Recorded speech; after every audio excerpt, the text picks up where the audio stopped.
Man, listen. Boy, I ain't went live like this in a little minute. You know what I'm saying? My motherfucking Scream yard fucking up. So I say fuck it. I'm gonna go live my people. It's a lot of shit going on, and we gotta cover it because if I don't, stay up in the news cycle, that bitch gonna go fast, and I'm gonna be behind. Let me see something though. I'm finna see if I can regulate this live from my laptop through my phone. Let me see. Hit that like button on the way in. Hit that like button on the way in. Yeah.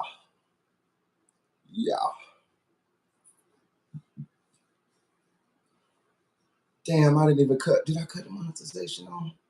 Nope, let me cut it on. Let me cut the monetization on real quick, y'all. Is it on? Oh, there it is. We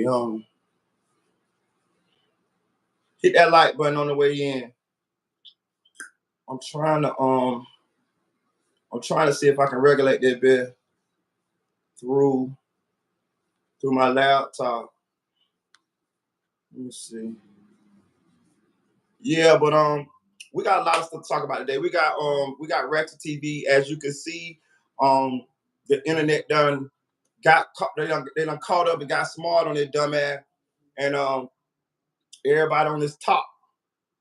So I'm gonna cut the sound off on that bit so it don't echo. Everybody on this top. Shout out to Pastor J Blesses.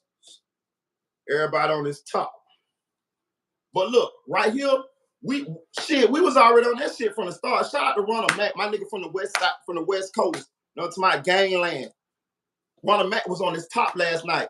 And Miss Sapphire, the lady that Ratchet TV allegedly assaulted, she was in the chat. She a moderator on Ronald Mack channel. You know what I'm saying? I was over there just supporting. Me and Ronald Mack, we met through the Mo 3 private investigator situation. He run a clubhouse called Gangland, you know what I mean? I ain't never been on it, you know what I mean? I just be supporting, you know what I'm saying? I just go over and support, bro, you know what I'm saying? I support him on his YouTube channel. Let me tell y'all something. I don't be so anxious to jump on people's panels no more. People invite me on their panels all the time. My boy Ronald Mack invited me on his panel yesterday. He had quite a few people that was up there in his chat, over 300-400 people. But I don't be on that like that no more. You know what I mean? If I fuck with you, I support you through the chat. I ain't saying I won't jump on your panel, but I just be chilling. I'd rather, since I had that run in, y'all know if you've been subscribed to this channel long enough, I'd rather just support through the chat. I don't be really on no being seen type shit unless it's over here on my platform. I made that mistake before, and I ain't gonna never make that mistake no more. You know what I'm saying? I'm gonna be right here. Shout out to Renata McCoggle. I'm gonna be right here, focusing on my shit. You feel what I'm saying? But I'm not saying I won't jump on nobody's panel. AK he extend the olive branch sometimes. Sugar Man, Lil Kev, Ronald Mack. I got quite a few people that I fuck with here on YouTube that do extend the olive branch. But again, I ain't really on that like that no more. Not that I don't appreciate it. It's just that I'm just focused on building this platform. You know what I'm saying? And I'm not saying I won't jump on it panels in the future, but I just be chilling though. Hit that like button. But as you can see, the tables unturned on Ratchet TV. This guy's dangerous. This guy's a fraud. And this guy's exactly what I said he was. I was over on his channel the other day. He admitted to using ATK Kesey. I got the audio. He said, I used you. He said, you right, I did use you. I did put you in harm's way. He said this on the live. I told you he gonna get people killed. I said this. He said he did it on purpose. So now we know he misusing his platform on purpose He purposely putting that boy in harm's way. He said that. He said Keisha gonna get back though. He don't even know these people. He don't even know if these people had nothing to do with nothing. But for clicks, likes, and views, he willing to get this boy killed. That's crazy. That's crazy. That's crazy. That's crazy. Shout out to Nate said it. Shout out to Wavy. Shout out to OG Swank. That's crazy. Hit that like button on the way in. Hit that like button on the way in. But we got Ratchet TV. We got ATK Keys. We got Lil Schoon killed. Lil Schoon was the partner of Bloodhound Lil Jeff. They say we're back though. We're gonna get into that. We got Pop Smoke Killer being interviewed by Adam 22. Y'all will be a little surprised at my opinion on this one here since I've been on Adam 22's top for forever. But I have a different opinion on this Pop Smoke Killer interview. I actually watched the interview in its entirety. It's kind of tough to watch. I ain't gonna lie to you. I wasn't a Pop Smoke fan, but just listen to how cold that young man was. It was tough to watch. I ain't gonna even lie to you. Jit is fucking he cold. But I'm gonna tell you, he did say something in the interview that I did.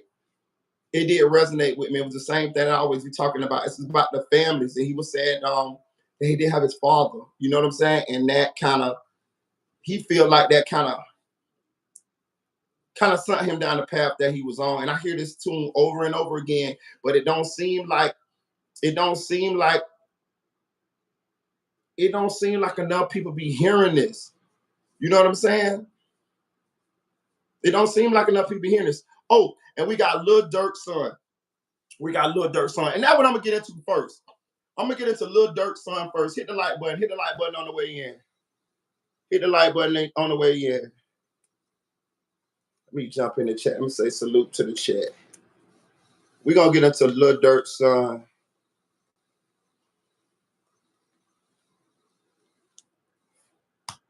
Since goddamn chick talking about Marita, we ain't gonna never see Marita no more.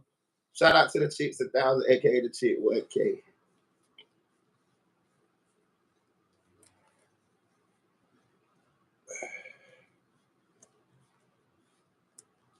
Hey, so we're gonna get into Lil Durk's 10-year-old son, right?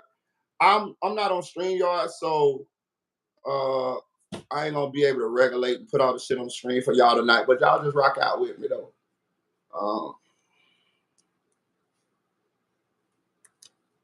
Shout out to ATK Keisha too. Y'all still believe ATK Keisha killed that boy? I don't. That nigga going back and forth with goddamn Ratchet TV every day. That nigga ain't killed that boy. Had nothing to do with it. We said that off top though. I'm putting the cash up in the what's the name. Hey, check this out though. We're gonna get into Lil Durk's son first though, right? So did y'all see the paperwork drop in the Lil Durk son Romeo shooting his stepdaddy? Did you see the full video? If you watch the full video, the mama pulled the strap out on the daddy, on the stepdaddy, right? He got kids from her too. He got a daughter from her. She pulled the scrap out on him, right? So he wrestling with her for the scrap. She telling the son to grab his scrap, and that's what happened. The son grabbed the stepdaddy scrap. She told the boy to shoot him, and he shot him, right? That's how this all happened. It's in the police paperwork and everything. I posted on my community wall for y'all. But this one thing that I noticed that nobody noticed in the paperwork. The little boy name is Jerome Ellis Jr. Get in the comment section. And let me know what I'm finna point out. The little boy name is Jerome Ellis Jr. Get in the comment section and let me know what I'm finna point out. I'm from Orlando, Chuck Taylor. Beirut, crosstown to be exact. Get in the comment section and let me know what I'm finna point out with that boy name. Yeah, he grabbed a scrap. The little boy did. Hey, listen, check this out. Hit that like button. I'm gonna tell you, listen, nobody pointed this out yet. So you feel here breaking news. I don't know how they ain't pointed out, but I did. The little boy name is Jerome Ellis Jr. What is Durk's name? What is Durk's name? Can somebody tell me what Durk's name is? You really have to be from Jacksonville to really know what's going on because the streets really do talk. Shout out to Ronaldo Macago. The little boy name is Jerome Ellis Jr. Because everybody's speculating like, damn, where this little boy come from, this and that. I just heard some pussy ass nigga on the channel talking about Durk don't want his kid. That's why his kid ain't with him, because Durk don't want his kid. Pussy ass nigga, if you pay attention, it'll tell you what happened here. That girl was fucking another nigga, and she had a boyfriend or fucking another nigga, and she ended up fucking Durk. And she probably didn't know who the baby daddy was. And then when she was going with a nigga, and Durk was like a little one night stand or something like that, and she got pregnant, but she didn't know who the baby daddy was. So she put it on her boyfriend, whoever she was going with at the time. Because that little boy's name is Jerome Ellis Jr. That'll explain why we just not seeing this little boy, and that'll explain why people saying that Durk was denying this little boy initially.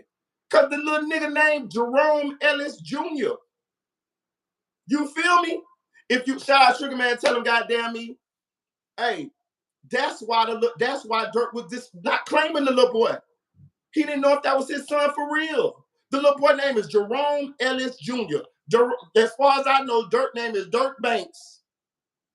You see what I'm saying? So what the fuck was he supposed to do? That's why this little boy just popping up at 10 years old.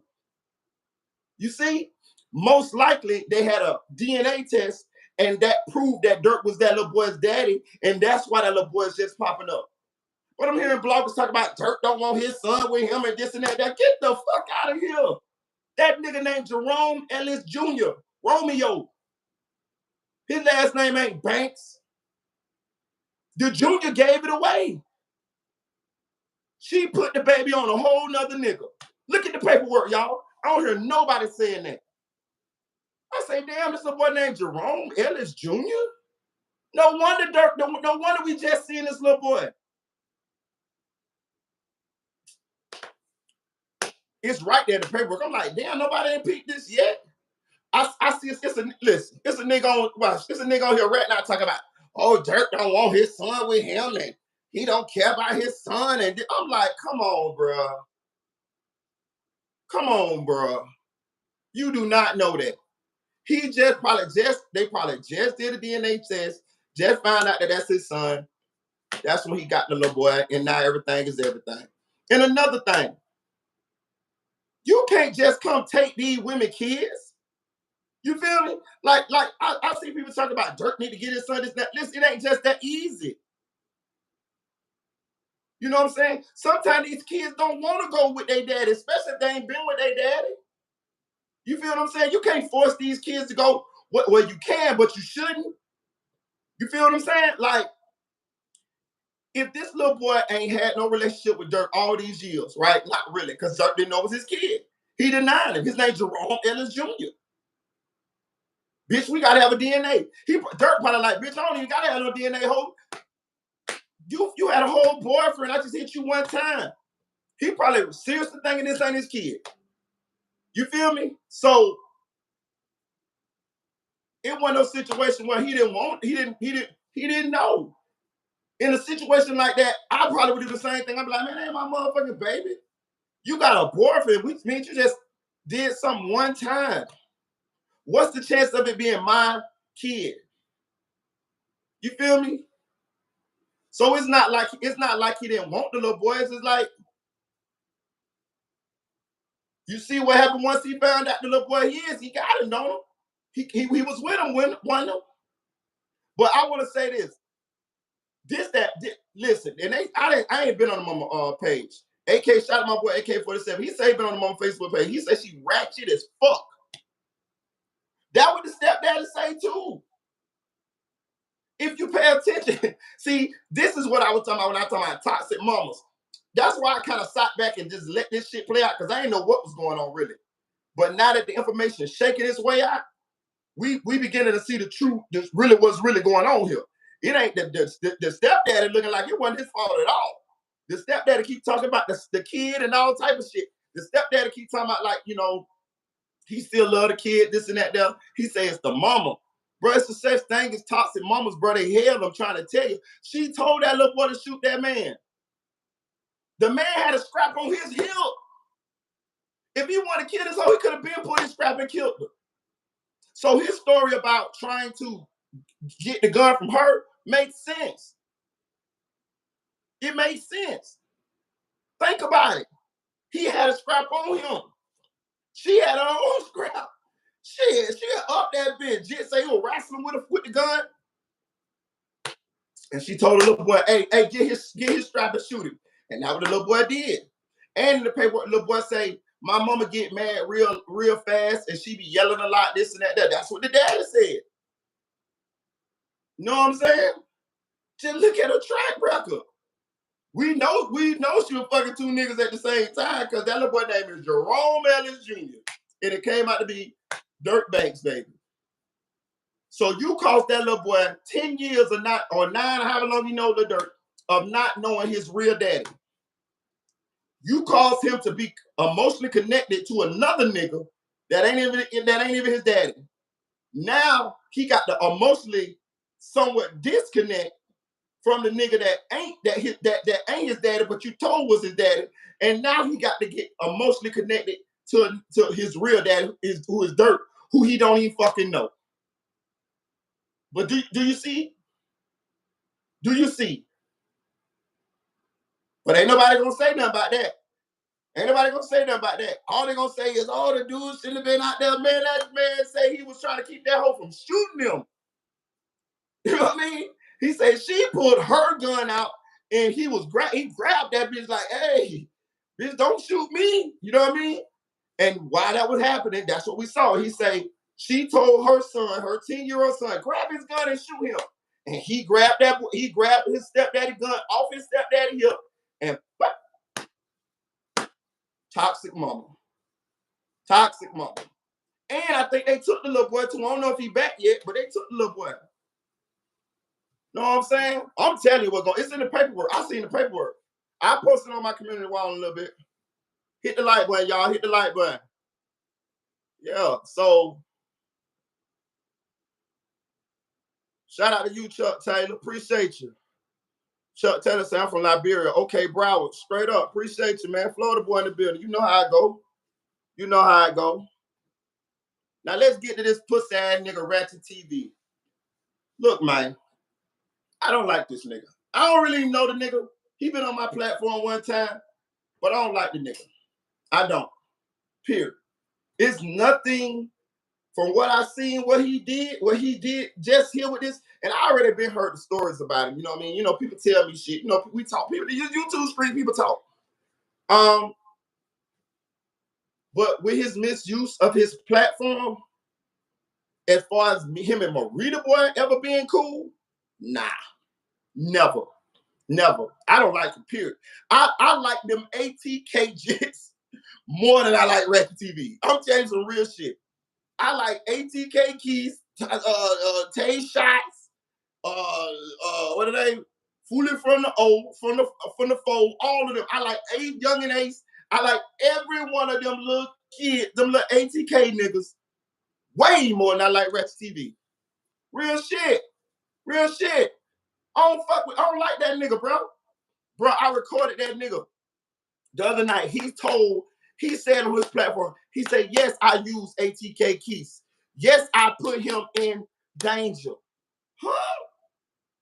So you mean to tell me you knew you was lying? He said ATK keys gonna get backdoored by his own people. Yeah, I put him in danger. Yeah, I use him. I said, what? So this boy, what ATK keys is about 21, 22? So you mean to tell me you framed somebody's son for murder to get him killed so you can get clicks, likes, and views? What?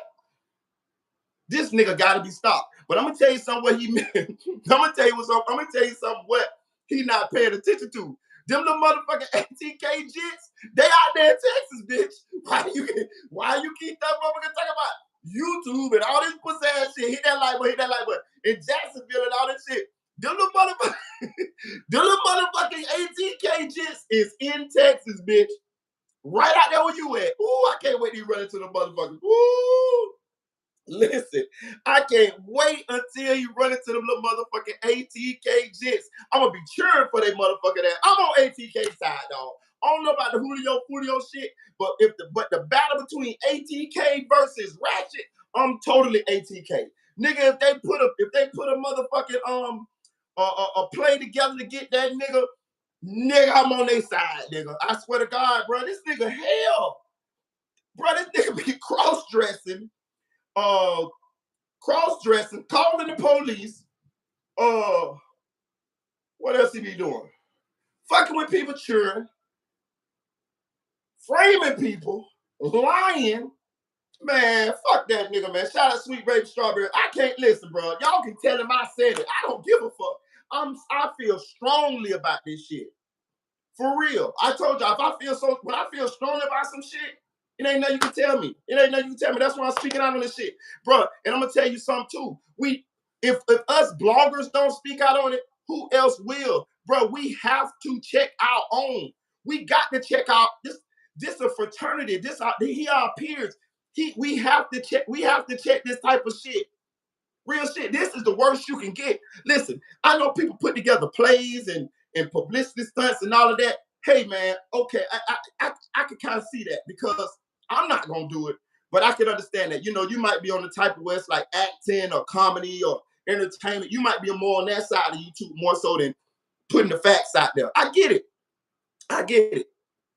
But to just get on YouTube and lie on somebody for a murder and possibly get them in harm's way or get them killed knowingly on purpose, no. That's where we got to draw the line as a fraternity, bro. Real shit. And I ain't gonna lie to you, shout out to the fraternity. I see a lot of y'all calling this nigga out. I seen Black Gaddy calling him out. Yeah, the little black jit from Atlanta. Yeah, he calling him out straight up. But me, running man, nigga, I seen Sko on his neck last night. But you know him and Sko already had a little, you know, they've been enemies for a long time. So, you know, those of us who know, you know what I mean? But I appreciate that. Listen, if it's a normal little beef that they be having over there, I don't got nothing to do with that. That's cool. But you in Florida with this bullshit now, nigga. And I'm from Florida. I'm in Florida. You feel what I'm saying? And we're not finna have that. You know, we're not here to solve no crimes, bro. We can talk about them. We can throw little opinions and shit up. But as far as like, we just like, yeah, I know they did it 100%. And the police ain't even arrested nobody or nothing. No, we're not doing that over here. We're not doing that. No, the fuck we ain't. It was a little young jit came on my platform. Shout out to him, though. He ain't know no better. He was like, hey, yo, Marita boy, they saying this nigga did it. And for 1 second, I put the nigga up on the screen who they said did it. And if y'all watch that live, I caught myself. I said, oh, no, we ain't gonna do this. I took that shit down off the screen, and I said, you know what? My bad. To the nigga who they said possibly had something to do with the Foolio shit. I apologize to the nigga. They didn't even know the nigga. I said, hey, man, my bad, my nigga, because we're not doing that. We're not solving no motherfucking crimes over here. We can talk about and how you phrase that is, you be like, in my opinion, or I think, but I don't know. You know what I mean? Allegedly. You know, we got to use them type of words. We ain't finna be sitting up here talking about, yeah, ATK QUISE, I know he did it. Nigga, Ratchet TV accused everybody that was at the party. ATK QUISE, Foolio from the Folk, Measle, Foolio girlfriend, the scrippers, the promoters. Who else? It was somebody else. Sosa. Tay Shots. And the goddamn janitor. He accused the janitor. Hey, he accused the janitor. He accused the janitor at the goddamn hotel. Fuck nigga, how did anybody at the hotel know anything about Foolio coming there when Foolio wouldn't even been there if they wouldn't have got kicked out of Airbnb? And for the life of me, I can't see how the motherfucking DJ Academic side right motherfucking there and believed all that bullshit. I'm sitting there looking at DJ, and I'm like, bitch, I thought you had more sense than that. I done gave you too much credit, bitch. You slower than a motherfucker. You ain't got sense. God gave a Billy Goat, bitch. If you sitting right there listening to this dumbass nigga talking all this shit, bro, listen, you could have had a 5th grade education and figured out Ratchet TV was lying. I'm sitting there listening to this shit. I'm like, what? I sat and watched SCOOM last night. SCOOM debunked every piece of that shit that I did. every piece that I thought was a lie, SCOOM was right with me. I said, I know goddamn well I wasn't dumb. You know what I mean? And shout out to the internet, because my blogging buddies, the fraternity, they catching on too. Some people chose not to speak on this shit. I agree. I understand. You know, Ratchet a nasty motherfucker, and you know it is what it is. But AK-47, shout out to Runner Mac. Runner Mac been on this top. Runner Mac, even the young lady who who Ratchet TV assaulted. She, we knew who she is, but she's a moderator on Runner Mac's channel, and they were speaking on it last night. I knew who she was, but I didn't say nothing because I didn't know she wanted her identity to be divulged. But at some point during the live, you know, she came out. She was like, "Well, because some people in the chat was kind of challenging. Excuse me, Ratchet got his little minions. So some people in the live was challenging whether, you know, the battery claims, and she just jumped out the bush. She's like, "Well, I'm the bitch who he hit, motherfucker." You know what I'm saying? And I knew who she was. I knew who she was the whole time. I was just in the chat with him chilling. Runner Matt asked me to come up on the panel, but again, I told y'all, man, I like to support my people from the chat. Shout out to T.N. Bowen, shout out to Silk Foster Jr. I like to support my people from the chat. Now, I'll tell you, I'm gun shy about them panels nowadays, bro. You know what I mean? It's less clout. You can't accuse me of clout chasing if I'm supporting you in your chat. You know what I mean? I think that's don't get it twisted. I'm not saying I won't jump on y'all panels. I will. I come up. So keep on. If you want me to come up, I appreciate you extending the olive branch. But what I'm saying is, if I don't got that to add to the conversation, if y'all doing a good enough job, I just rather support from the chat. I'd rather just say hit that like button. Shout out to Deborah Timms. I'd be like, just hit that like button. You know what I mean? And I just support from the chat. You know what I mean? Because I'm just gun shy from that shit. You know, I had that last run in. I want to make sure that I focus more on this channel and my people's, because you know, when I was over there fucking around with them, you know what I mean, I was neglecting my people's, and we got a little momentum going over here, and we're gonna keep it going. We're gonna keep it going, you know. But I will jump on people platforms in the future, but I just can't say when. I can't say I won't be on nobody's platform tomorrow. I ain't planning on it. You know what I mean? It just depends on how I feel, y'all. But I'm just not gonna be just jumping on people's platforms all like I used to be. You know what I'm saying? But I appreciate them offering, and y'all welcome to come over here anytime. Y'all welcome to come over here and jump on the platform. I'll let y'all know one thing about me. I'll pull your ass up. You know what I mean? Especially on stream, y'all. It ain't no stream, y'all, tonight. But I'll pull your ass up. You know what I mean? I will do that. Like it ain't no thing.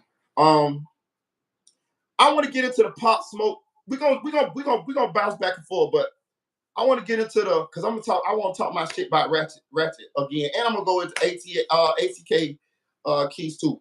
But I want to talk about Pop Smoke Killer interview, right? So Adam 22 interviewed Pop Smoke's Killer, right? And I watched it, but before I watched the interview, I saw like a lot of people like bashing Adam 22 for interviewing this boy, right? It was a hard interview to watch, but when I got through watching it, I did not feel like a lot of people was feeling. You know, I seen DJ Academics go off on Adam 22 about interviewing Pop Smoke's Killer. And what he said was that by Adam 22 interviewing Pop Smoke Killer, it's sending a signal to the young boys who, may commit these type of crimes, and if they kill somebody famous, then they'll end up being famous. And they will have people like Adam 22 will give them a platform, right? I see what he's saying, but I disagree. And I'm gonna tell you why I disagree. Especially coming from him. Especially coming from the guy who made his name off of the war in Chirac. This nigga, we call goddamn Lil Reese the Grim Reaper because of DJ Academic. We call Moo Boo Crump the scorekeeper because of DJ Academic. We call Lil J the Chirac Wolverine because of DJ Academic. DJ Academic gave these people like clap like a motherfucker. You know what I'm saying? So not only that, he interviewed a lot of these people, but more so than that, murderers have been interviewed way before we started interviewing with hip hop and all of that, y'all. Way before. Nigga, if you go on the internet right now, you can look up interviews with Ted Bundy. You can look up interviews with Jeffrey Dahmer. You can look up interviews with the Iceman. A lot of the Sammy the Bull. All of these motherfuckers. It's murderers get interviewed all the time. Vlad does. Everybody do it. The police interview these motherfuckers. You know what I mean? Like, so I think what it is with the Pop Smoke killer, hit that like button, y'all. Please hit the like button. Please hit the like button. Please hit the like button. Please donate to the channel. I think what it is with the Pop Smoke killer, I think that being that Pop Smoke was so beloved and that the killer is not famous. Like, okay, put it this way.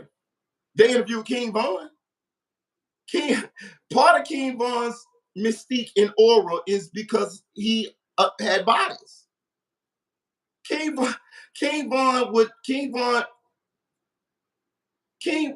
can't say King Von would have been as famous as he was had he not had bodies. You see what I'm saying? If he didn't have that reputation in the streets, he wouldn't have been as appealing. You get what I'm saying? People interview King Von. People, you know what I mean? Like, and talked about the bodies. But it was cool. It was cool. It was cool because it was King Von, wasn't it? You see what I'm saying? You see the difference? You see how we kind of like, you know, Bloodhound Lil Jeff. Man, I ain't known about no goddamn Bloodhound Lil Jeff songs until he reached, what's the name? Bloodhound Lil Jeff got on goddamn DJU because he allegedly had all of those bodies. That's how Bloodhound Lil Jeff, that's Bloodhound Lil Jeff's claim to fame. Not his music, period. Y'all can't name me now, goddamn. Y'all can't name me 3 Bloodhound Lil Jeff songs right now. It's because of the murders that allegedly he committed, right? So it was cool. It was cool for those guys to get interviewed. You feel me? So that's why I'm saying. That's why I don't agree. I don't agree totally. Hit that like button. Hit that like button. Jordan. Oh, I'm from Orlando, Florida. I'm from the O. I'm from the O. Shout out to Real Supreme Justice. Shout out to Jordan. Jordan, I don't know what your name is, how you say your last name, but shout out to you. But yeah, and Terence Williams got 40 bodies. Shout out to Silk Foster Jr. and everybody interviewing him. I just watched his Say Cheese interview, which is a great interview. I ain't gonna lie to you. And he's a serial killer too. I was gonna get into that. We'll get into that later on. Because I called him a serial killer and he answered he replied he ain't no serial killer. Bullshit, Terence. Listen, OG Giggity, Marita boy here to tell you right motherfucking now, you a serial killer, bitch. And I know you're a serial killer because I heard your response to the Sean Cotton's answers today. I just be waiting. I just be sitting in the bush. I be listening to what you motherfuckers say. Terence Williams said he got joy out of the killing. Go look at it. Go look at it. I just got through watching the Say Cheese interview in its entirety with Terence Williams. He said he got joy out of it. All right, serial killer. All right, hey, man. You know you retired now. I get it. But you got them serial killer nigga. He said he was involved with over 20 of them. All it takes is 3. Yeah, it's you. It's cool, OG Giggity. I fuck with you. I like you. Know what I mean? I ain't got no problem with you. Don't come stalk me, bitch. Know what I'm saying? But you one of them ones, bitch. Yeah. You got more bodies than Sammy the Bull, bitch. You know what I'm saying? Shout out to you, Jordan. Appreciate you. Hey, look. But hit that like button, guys. Hit that like button. But the Pop Smoke Killer Boy, right? I don't have a problem with Adam 22. And y'all know I don't really like Adam 22. Well, I ain't gonna say I don't like him. I don't know him personally. I don't like what I see him doing with his platform. So I'm not rocking with the whole no jumper thing. You know what I'm saying? I'm not rocking with it. I just don't like I just don't like. I feel like he exploiting the culture. He's definitely a culture vulture, y'all. If y'all want to know what a culture vulture is, that motherfucker. He paid them boys a couple $100 and he put them in a pot. He instigates shit amongst them. They get into fights, if whether they fake or not, however you want to call it. They get into fights. They image take hits. You feel what I'm saying? All this shit. He got goddamn. I don't know if them boys is woo or not, but he goddamn so throwing it out there like they is. You feel what I'm saying? He said P Nice sent him a picture of his private part. You sit right up there and you ask people, let you ask other men to let you see their private parts. Like I don't know what's going on with that shit, but and I'm gonna tell you something, what he really ain't paying attention to. That's harassment, cuz. You can get sued for that, bro. That's a work environment. You cannot talk like that to your employees or to people that's coming up there. But I ain't nobody said nothing to him about that shit yet. But I'm just saying, I used to be in management. You cannot just come out and tell the people, hey man, let me see your private part. You can't talk like that. You feel me? You offending some of these people. That's harassment. You can get sued for that. But I digress. I'm just saying. But either way, I just don't have. I don't like what he be doing with his platform like that. I just feel like it's culture vulturing. Culture vulturing. You know what I'm saying?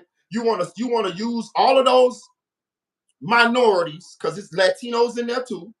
You want to use all of them for content. You want to get paid the most money, but you only want to pay them a couple $100. Even got mad at goddamn DW Flame, but DW Flame charging people behind Adam's back to come on the platform. Why? You ain't losing no motherfucking money. If anybody get finessed, really, if anybody get finessed, the people that DW Flame was charging to come on the platform, but it wasn't taking no money out your pocket. That's been a culture vulture. That's greedy than a motherfucker.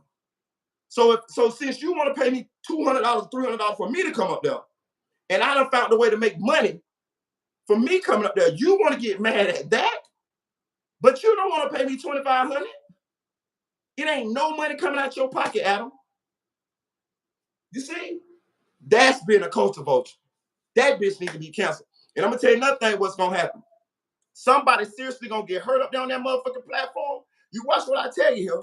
You watch what I tell you. Somebody seriously gonna get hurt up there. I just don't like the fact that, and some of the blame go on the brothers too, because they want to be up on that platform so bad that they allowing this shit to happen at their own detriment. Because a lot of y'all had reputations as gangsters in the street, but now we're looking at y'all crazy. Look at Brick Baby. Had Brick Baby never been on No Jumper, we still would have had this image of Brick Baby. But now the streets looking at Brick Baby like a goofy. Maybe he was a goofy. I don't know. I don't know him like that. But what I'm saying is we wouldn't have known. The streets would have knew probably, but the public wouldn't have known. That's due to Brick Baby allowing that gray boy to exploit him up there. For real. Hit that like button, y'all. Please donate to the channel. The Cash App is in the chat. Shout out to Nate, said it. She got it in the chat. But back to the Pop Smoke Killer interview. Listen, let me tell you another thing. That little boy, he's a scary little boy. I ain't gonna tell you no lie, nigga. I'm from the streets. Listen, That little boy, what the name? Blockstar. First of all, my heart goes out to the family of Pop Smoke. My condolences to the family. You know what I mean? Because y'all lost a loved one, to the friends and the family. But that little boy, listen, man, how am I gonna say this, bro? I'm from the streets, bro. I did over 20, 25 years of the motherfuckers. I done seen pretty much everything.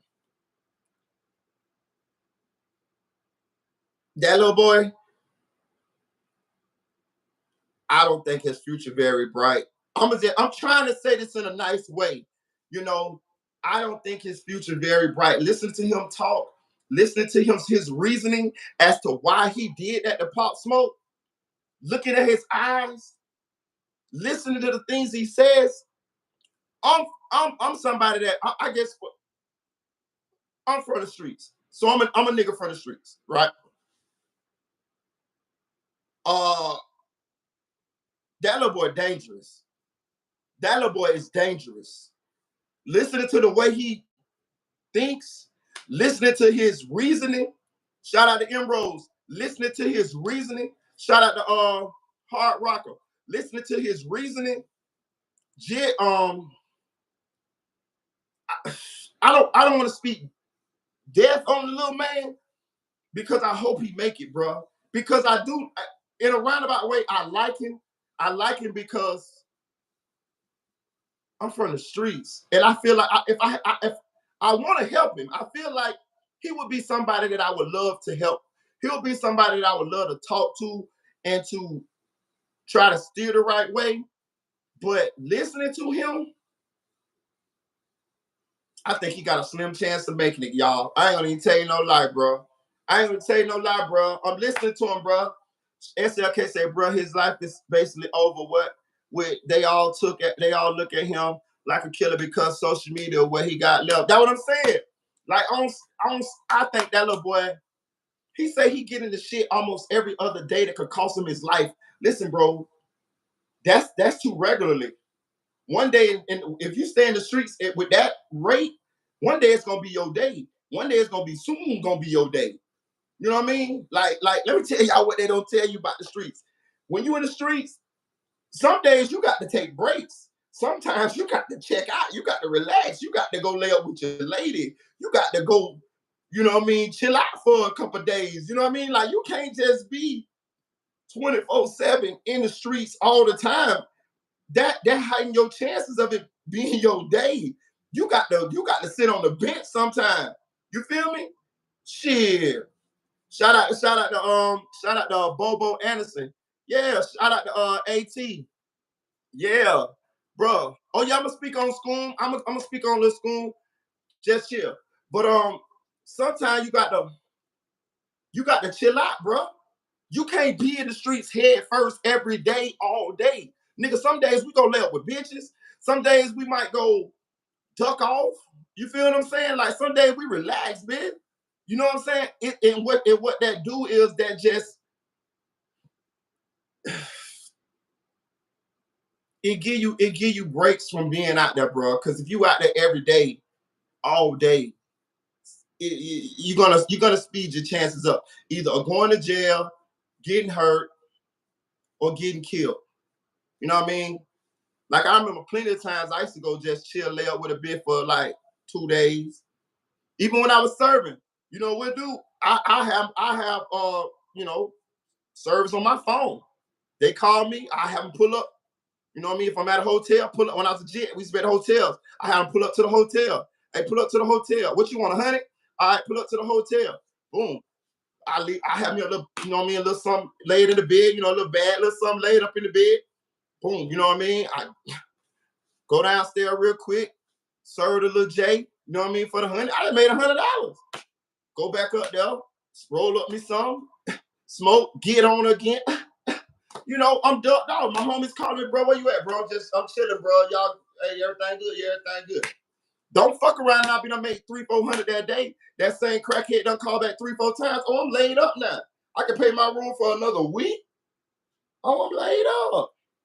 I'm chilling. This is how you survive in the streets. But that legit right now, I don't think he's gonna make it, bro. And I hate to say that about a young man, bro, because that's somebody's life, that's somebody's baby, bro. And I don't want, I don't never want to just, it ain't up to me to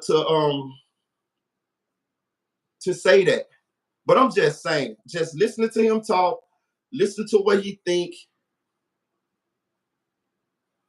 If he don't drastically change the way he going, he not gonna live to see 30.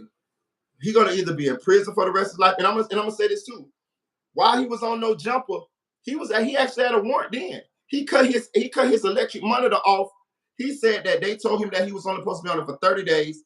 And he said that when the 30 days was up, they told him that, you know, they was gonna leave him on it a little bit longer, this and that. And so he got upset and he cut it off. So basically, he got a warrant right now. Now I don't know how long, I don't know how that's gonna work. I don't know how much time he's facing. You know, I don't know, but he has a warrant right now. So when he was on No Jumper, he had a warrant. And let's be real, he probably did that No Jumper interview because he needed some cash. And we know Adam 22 paid him the cash. You know what I mean? So, but I don't look at it, even though I feel like Adam 22 is a culture vulture, I don't think this one was culture vulture. I don't think this one classifies. I think what he does with his co-hosts, instigating shit between all of them, I think that's the culture. And compared to the amount of money that he pays them and the amount of money that he makes, I think that's the culture vultureness. This one here, it's no different than what anybody else does. And actually, DJ Academic, you picked the wrong hill. You picked the wrong hill to pick this battle on. You know, you should have picked that battle with Adam 22 with the instigating that he does with his co-hosts. See what I'm saying? You know, he'll start some shit between his co-hosts. You should have picked that battle with when he aired out his homeboy, you know, one of his homeboys up that thing. I forgot his name, when that was Lil Trent, like the Lil Trent. You know, even though I don't agree with that, that's his prerogative. But if that's your friend, you as your friend out on your channel for content. See, that's what I'm talking about. You should have said that. You should have talked about that. That's wrong. You feel what I'm saying? That's supposed to be your friend. That's his personal business. If you had a problem with him, you should have talked to him about that behind closed doors. But you're supposed to air that man out on your channel for content, and that's what he does. All of these issues are aired out. Do y'all notice all these issues between these co-hosts and everybody are aired out on what's the name? And it's to the detriment of the co-host. Like, I ain't going on No Jumper and you motherfucker making me look like a clown. Or you making me look, that's what he doing.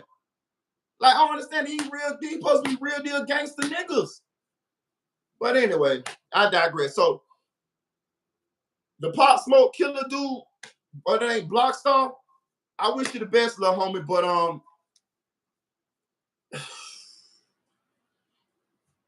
I hope I'm wrong. Put it that way. I hope I'm wrong. I hope I'm wrong. I hope Blockstar make it. I hope everything be straight. Shout out to Jack McCarthy. He say, bro, no like a duck. Oh, you talking about my nose? Damn, cuz. Hey, it's cool though. Hey, y'all. Hey, any motherfucker come here trolling, y'all block his ass. We on some DJ academics. I mean, we on some AK-47 shit tonight, nigga. I don't need all that fuck shit, nigga. Block them, nigga. But let's get on Lil Schoon. Rest in heaven, Lil Schoon. Lil Schoon, the close friend of Bloodhound Lil Jeff. He was not Bloodhound, y'all. He was not Bloodhound, but he hung with Bloodhound Lil Jeff. It's alleged that Lil Schoon was related to Bloodhound Lil Jeff. You know what I mean? Y'all don't remember we watched the Bloodhound vlog, and Lil Schoon was up in there. You know what I mean? You know, it'd be Q50, it'd be Burt, Bloodhound Lil Jeff, you know. And on that vlog, they said that a lot of that crew was family, which is cool. I respect that. I liked that because, you know, in the rap, you know what I mean, we hear all the time, I don't give a fuck, you my cousin, I'll spend on my cousin if you were op and all of this shit right there. So I did respect that about that crew. You know what I mean? Because, you know what I mean, that's your family, bro. You know what I mean? And I gotta believe that it make that crew a little bit more stronger. It make that crew a little bit more closer than if it was just homies. You know what I'm saying? Real shit. It does. I think it does. I caught a little flack, even though I don't like what Bloodhound Lil Jeff was doing, or any of them was out there doing. And it's tragic how he lost his life. I did like the fact that I saw them boys spin back and get Lil Jeff. I liked that. That's like picking up your fellow soldier off the battlefield. That took some heart. They could have died. They could have died. Them boys came back and got Lil Jeff. You know what I mean? Right or wrong, they came back and got him. You know what I mean? When I saw them boys doing, I ain't gonna tell you no lie, bitch. I almost shed a little tear. Real shit. Even though I don't agree with what he was doing, but it just showed the love that they had.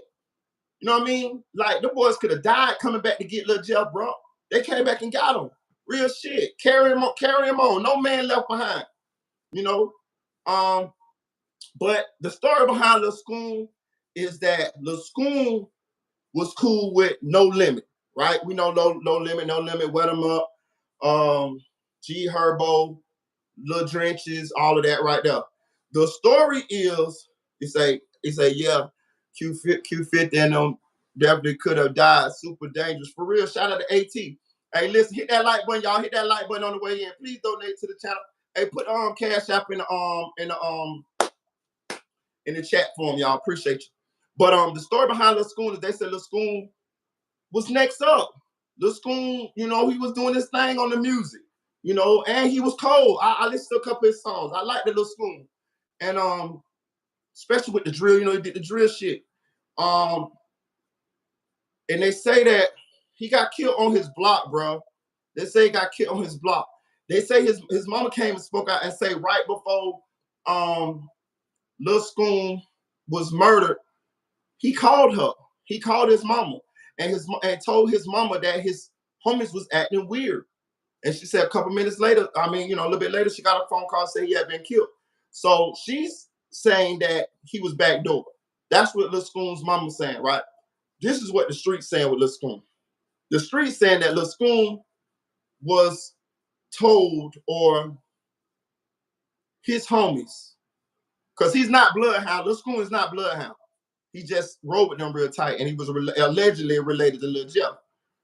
But his homies told him about their displeasure about him linking with No Limit.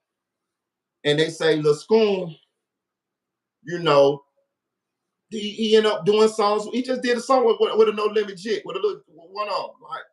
I forgot what his name was, but Lil Schoon didn't, you know, he went and did it anyway. And this is what the street's saying. The street's saying that being that Lil Schoon did the song with the No Limit, with the No Limit, you know, with the gang over there, that's why they killed him. I mean, that's the story. I listen. I'm just telling. That's what the story. What I'm hearing. They saying that they was upset that Lil Schoon did that song with No Limit, and being that his crew, his gang, do not rock with No Limit, but he do. You know, he do. He cool with them, and they don't. And they said that they told him about it, and he overlooked that. And when he went back around, his gang, his crew, you know, they had already had that plan. Like, okay, so you gonna do it anyway, huh? So okay.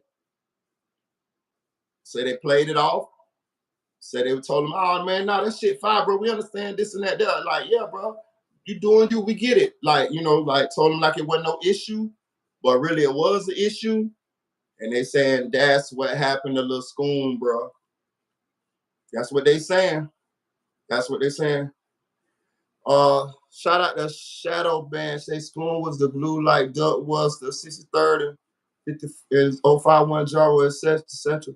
If see, I said feel like Tic Tacs when you go, what? Y'all be wild. Shout out to M Rose. Schoon was too small to survive them bullet for real. A 9 would probably knock him off his socks. They just did that for this East Coast sauce. Maybe. Yeah, but look. So that's what they saying what it was with Lil Schoon. You know what I mean? I don't know for sure. That's just rumors, allegedly. All of this is alleged. Fair use is an act. We ain't here to solve no crimes. That's what they say. That's what they say. What else we got?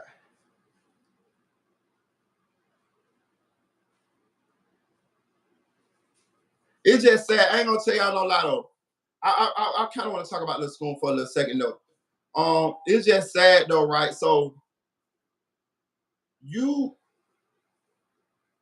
allegedly they killed you because you did a song with some people that your crew consider ops, but you don't consider ops, right? Like you cool with them, right? Like, and you ain't like you spinning on nobody and nothing like that. You just doing music because Lil Schoon looked like he was, you know what I mean? Like he was out in LA and all type of shit. Like he was making videos, like he was doing this shit.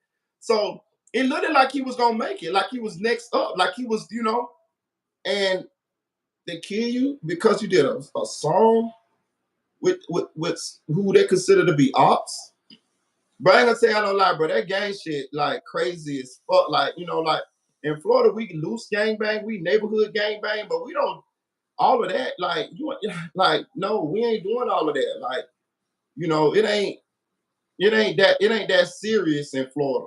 You know what I'm saying? Not at least where I'm from, not in Orlando. It's not that serious like that. Like niggas ain't just, you know, niggas killing you for a reason. Know what I mean? Like it's backdoor shit going on, it's, you know, robberies or, you know, dissing or something like that. But nigga just killing you just because you did a song with some niggas on the other side. You supposed to like if that's all it took for y'all to kill me, then how much love did you really have for me? Allegedly, because we don't know if that's really what happened, but allegedly. And it's just sad that it comes on the heels of Bloodhound Lil Jeff losing his life. And I think another member of Lil Schoon's gang just lost his life as well, if I'm not mistaken. I don't think Lil Schoon was the first death right behind Bloodhound Lil Jeff. I think it was another one that died after that too. So it's a couple of them boys that done lost their life in the last 2 months. You see what I'm saying? And it's just sad, bro. It's just sad. It's just sad.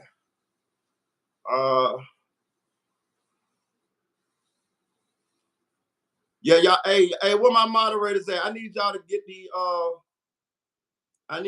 these trolls up out here for sure. I need anybody motherfucking. I need you to block them. For real. If they talking shit, get their ass up out of here. Hit that like button, y'all. Hit that like button.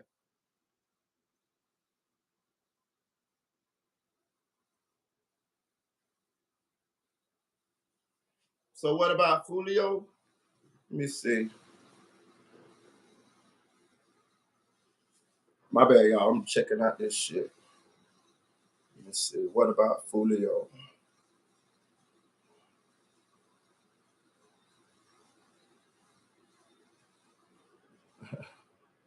Let me see. Hold on.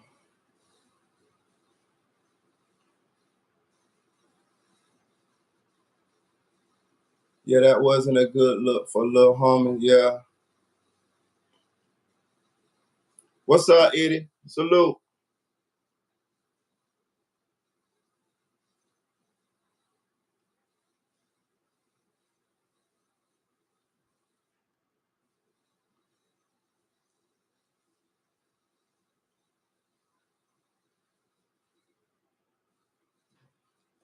What's up, Jose? I'm finna get some of y'all up out of here, though.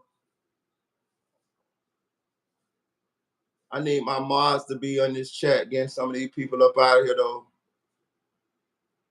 Shout out to Unspoken. Yeah, his name Blockstar.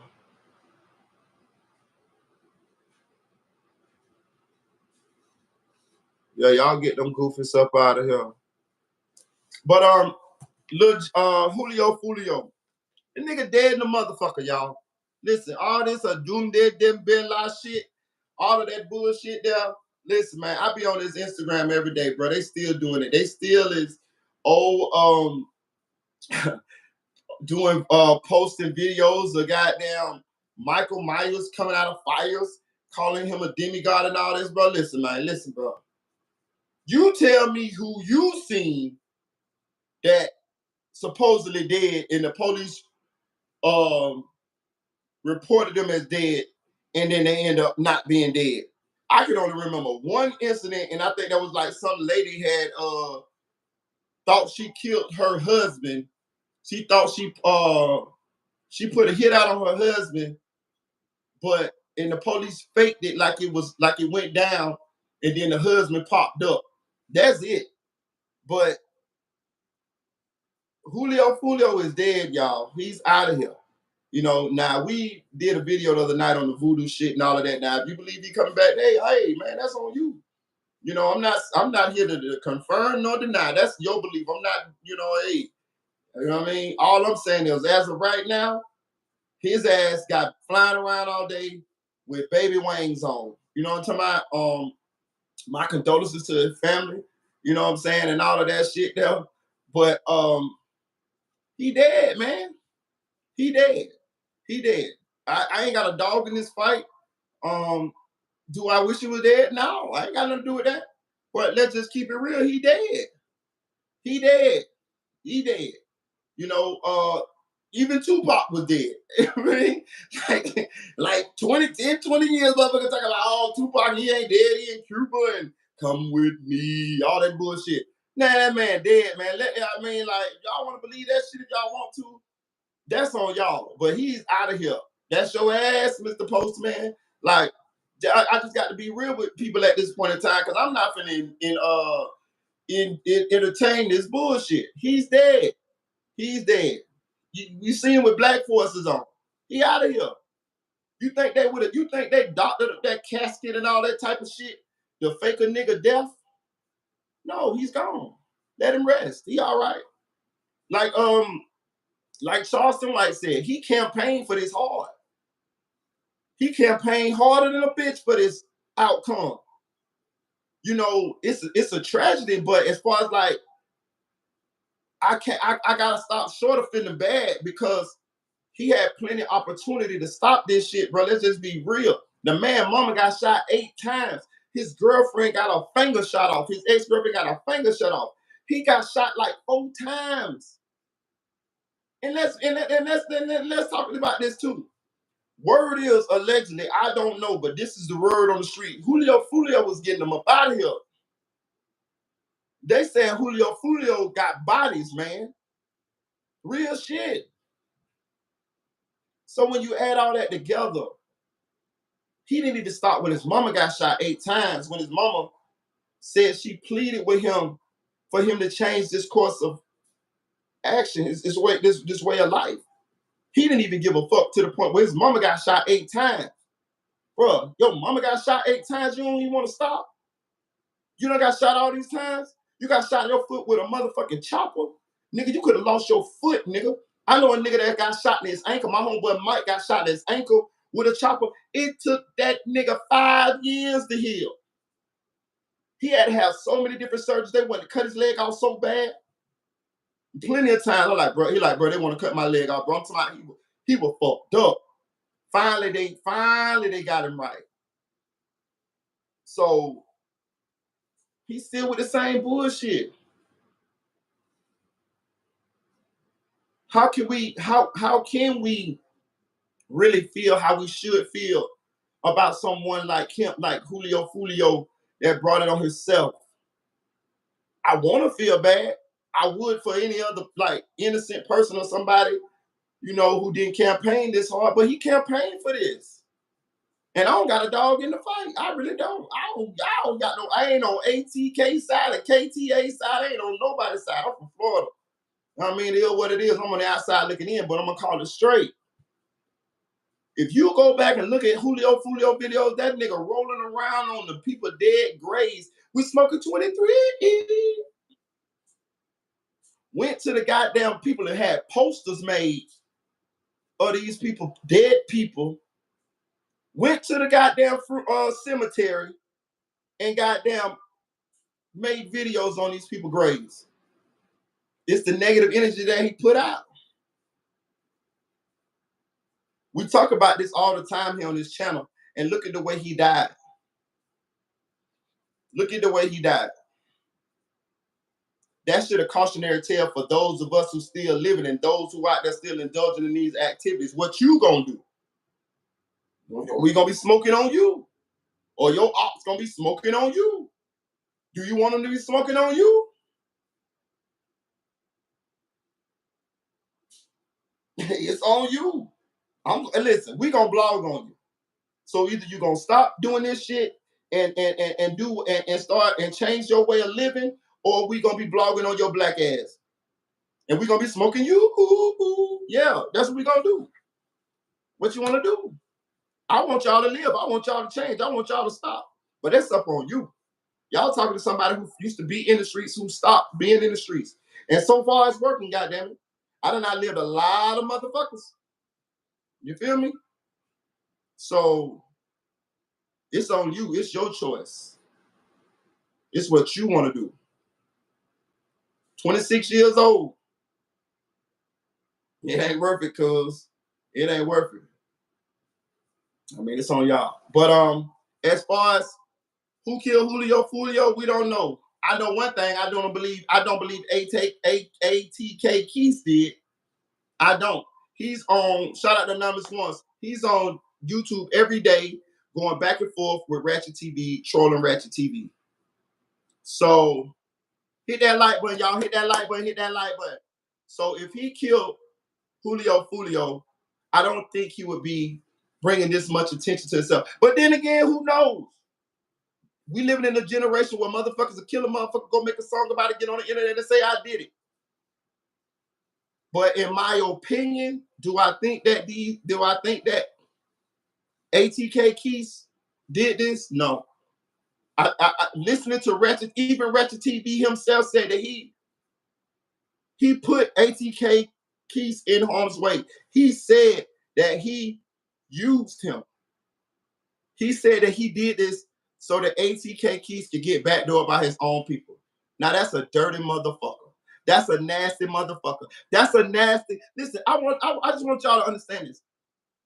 Ratchet TV dresses up like a woman, y'all. Whenever the moon, you know, motherfuckers, when the werewolf come out, when the moon get high in the sky, that motherfucker just put on a wig. Goddamn, the wig just started growing out of his motherfucking hair. His fingernails get long, they get pink. Lipstick magically appear on his lips, and goddamn it, high heels just appear on his feet, and he turned into goddamn RuPaul. This is fact. It is. Listen, everything Marita Boy tell, listen, not everything, but most of the shit Marita Boy tell you is gonna be fact. There are pictures circling the internet of Ratchet TV dressed as a woman with a bob, nigga. So y'all want to listen to that motherfucker? That's the motherfucker y'all get y'all news from.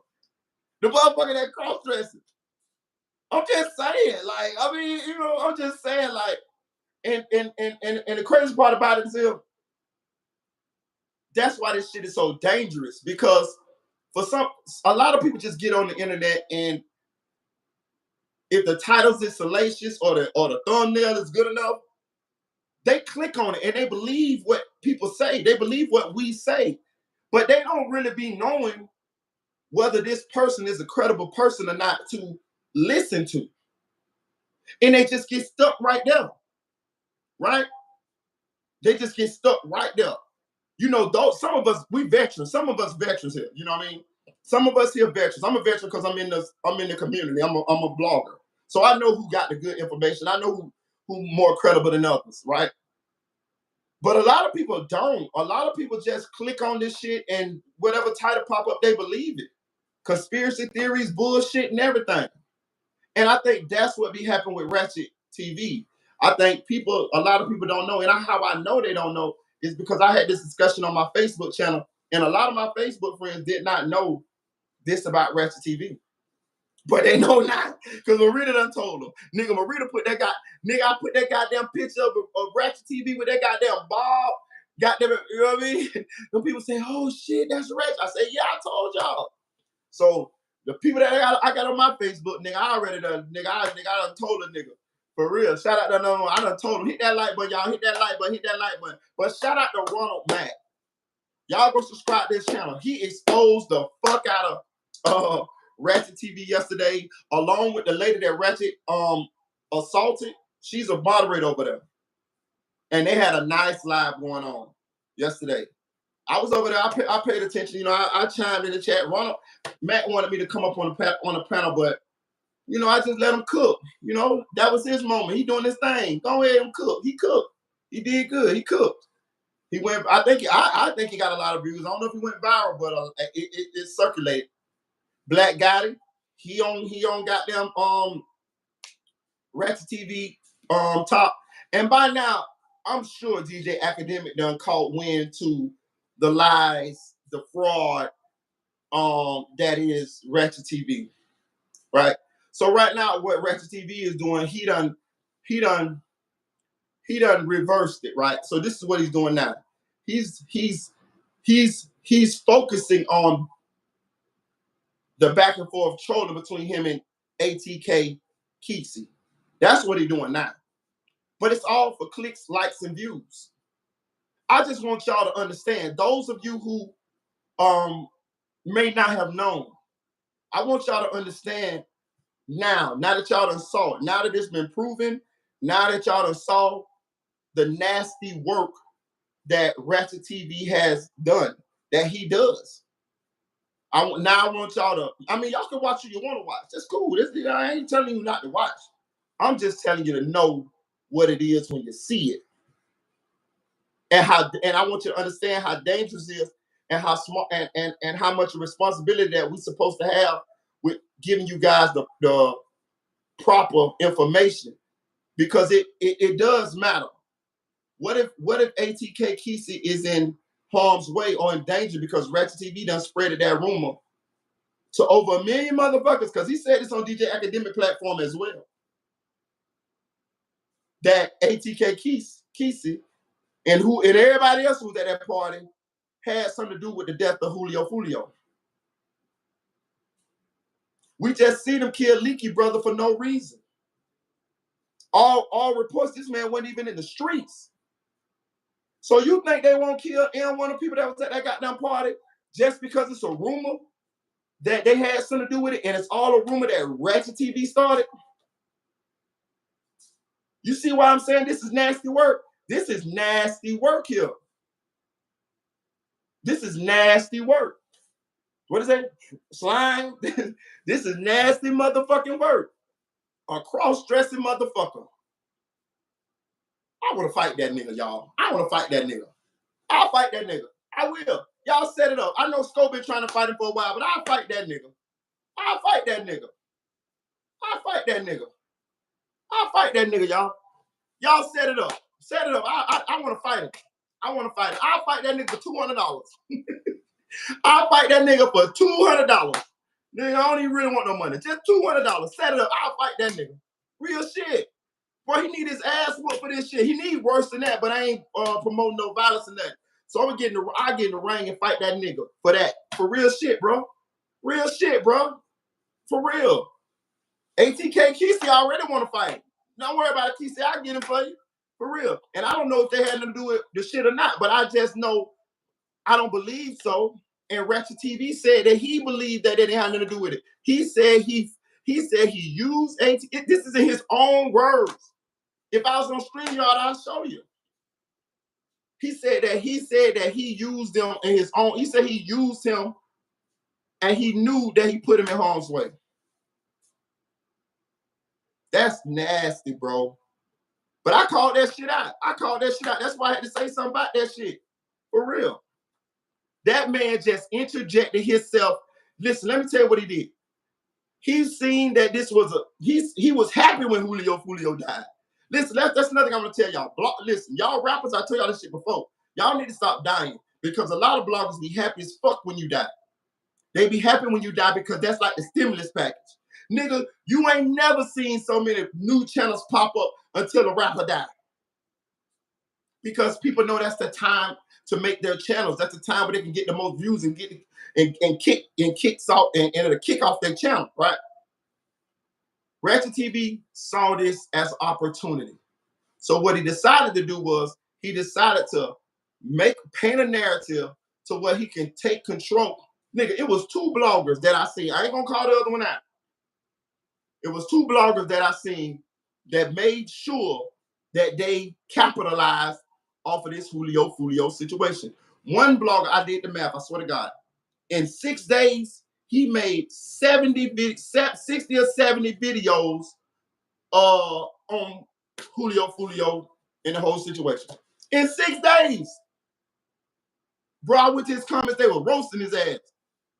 He won. The other one was Ratchet TV. Ratchet TV came up with a narrative. He interjected himself into this situation and painted a narrative. He even made up that worker that worked there. That shit made up. Sko talked about that last night. Sko say Ratchet TV asked him, did he want to be a part of this type of shit before? And Sko say, hell no, nigga. He say everybody know to play with Ratchet TV now. He say Ratchet TV do this all the time. He come up with secret witnesses who nobody ever find out who they is, who secretly disappear after the shit go down. He say this the same play Ratchet TV run all the time. He say Ratchet TV asked him to be a part of this goddamn, not this one, but a one before. He say he told him, hell no. If y'all didn't watch Sko live last night, go check out Just Say No to Sko on YouTube. Go subscribe to his channel. He'll tell you the whole shit. He say Ratchet asked him to be involved with this type of fraud before. He's like, hell no, nigga. He say, I ain't with this bullshit. Hit the like button. Hit the like button, y'all.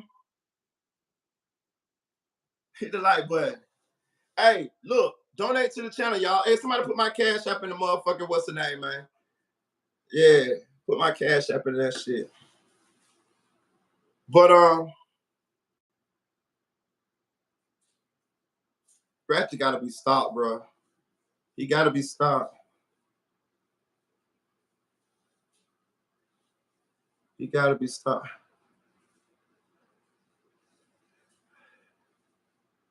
He gotta be stopped.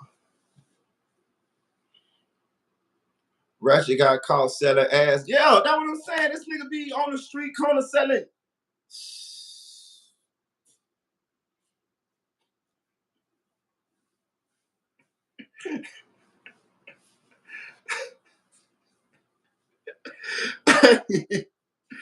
Hey, man, look, man.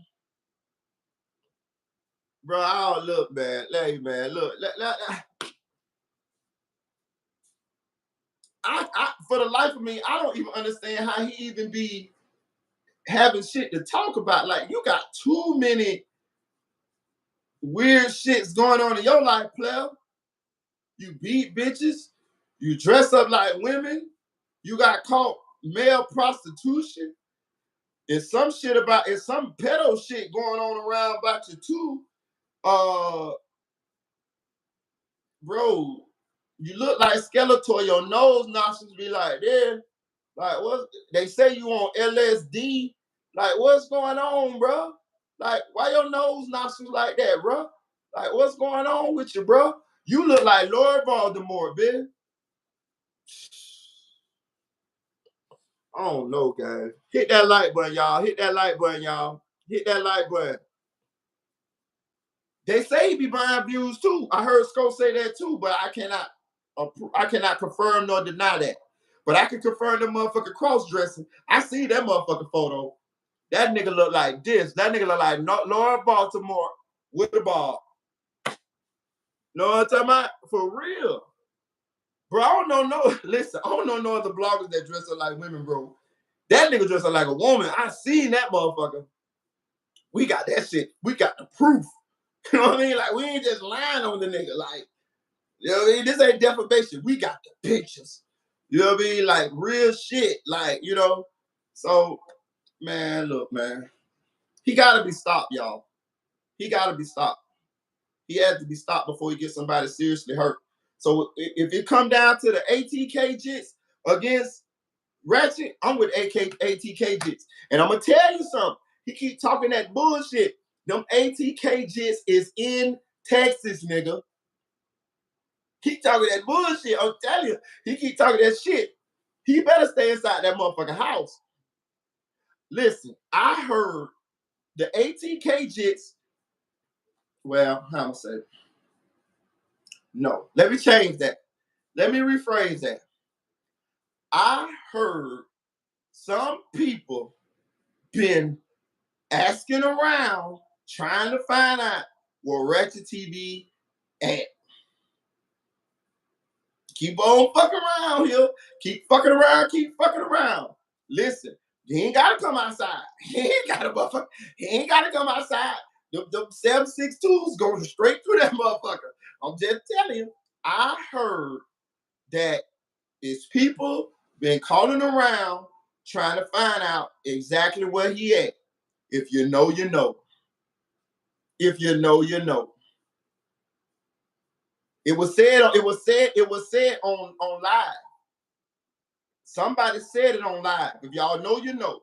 It said that some people been hitting people in the DMs trying to find out where he's located. Keep playing, keep playing, keep playing, keep playing. He ain't got to come outside. He ain't got to motherfucker come outside. Oh, he come outside sometimes. He come outside sometimes. I saw him on Ronald Mac channel last night outside. Ronald Mac had a video in my outside. He come outside sometimes. He got to come up. He got to come up for air sometime. He got to go out for groceries. Shit. Yeah. Just like he got them guns that he ain't supposed to motherfucking have. The nigga wild as fuck. The nigga posted photos of guns and shit. Nigga, you ain't supposed to have no guns, nigga. Ronald Mac read the paperwork last night on live.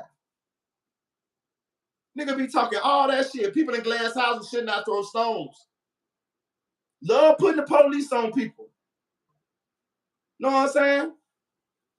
That's what I'm saying. Them people looking for this nigga because of this bullshit. And rightfully so. Bro, listen, what he's doing to these boys is like is no different than him lying on them boys and telling people to go kill them. A nigga will kill you about that.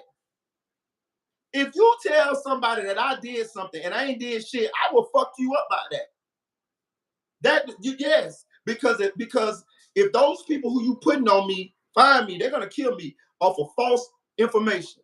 So you don't think that people will kill you because of that? I said them boys, I don't believe they had nothing to do with Foolio. That don't mean that they won't smoke your motherfucking ass. And I'm gonna be honest with you. A lot of them boys is registered. When you ain't even registered, bitch, you're not even registered. A lot of those ATK jits who you talking shit to don't have charges. They're registered. That little jit that you were talking shit to that was up there with Kesey the other day, he doesn't have charges. You see what I'm saying? He has no charges. You have charges. You're a convicted felon. ATK Keys is not a convicted felon. You see what I'm saying? That charge he caught with Young and Ace got dropped. So he's probably registered to have guns because we seen ATK Kesey pull the gun out on live, put it in his pants. You see what I'm saying? So why you keep fucking with them little Florida jits who right out there in Texas where you at? Fuck around, get put on the shirt here. Shout out to KL1K. Fuck around, get put on the shirt here, and you threaten them jits on live. You told ATK Kesey that you will smoke him. ATK Kesey said, you said you will smoke me. He said, I'm scared now. He said, I'm scared now. I'm afraid for my life. You just said you'll smoke me on live. You did. You told him that you would smoke him on live. He's registered. Dumbass nigga. He's registered. So now if he see you, and on top of that, you post pictures of firearms. Ronald Mac showed that last night. So if you run into that young man and y'all get into it and he do something to you, He's registered. Texas is open carry. You ain't even motherfucking registered. I'm just saying. Sometimes people be a little too smart for their own fucking good. That's all I'm saying. Shout out to King Mike's World. Yeah. Y'all fuck with Sko. Shout out Richard Supreme. Y'all fuck with Sko. Sko be keeping it real. I be peeping Sko. Sko be keeping it real. Shout out to my nigga Sko. Sko gang. Sko gang or no gang. Real shit. Sko be keeping it real. Listen, me and Sko, we got a mutual, associationship. We cool. He done been on my platform. He always give me shots out when I go over there and support him in the chat. So I fuck with Sko and I watch his content. And I agree. I agree with when I watch Sko content, I agree with him 90-some% of the time. You know what I mean? Real shit. Evidently we think alike. You know what I mean? So I rocks with that. And he stand on business. And he was over there doing the same thing that I was doing. He was over there talking. He did a little less than me because I'm sure that he because I heard that him and Ratchet go through it all the time. Him and Ratchet, Sko and Ratchet got into it on my platform, on this channel one time. They went back and forth on this channel for a while. Back when we was talking about the Mo3 private investigator. You know. Yeah, I fuck with Sko. I fuck with Sko. Shout out to the Mo3 sector. And again, and I'm gonna say this too. I don't mean to get into the Mo3 sector now. I ain't, you know what I mean? Like, that ain't my sector. But this case, being that, okay, so this is a Florida case, y'all. I'm a Florida blogger. You know what I mean? 407-321, Orlando, Florida. Right? I'm a Florida blogger. So this is a Florida case. But we got a Mo3 sector blogger just lying. Now, I don't give a fuck what sector you in. You can cover what the fuck you want to cover. That's fine. My problem is he misusing his influence, and he could get somebody killed by that shit. So that's why I'm saying what I'm saying. I'm not finna sit back and just watch him do that shit.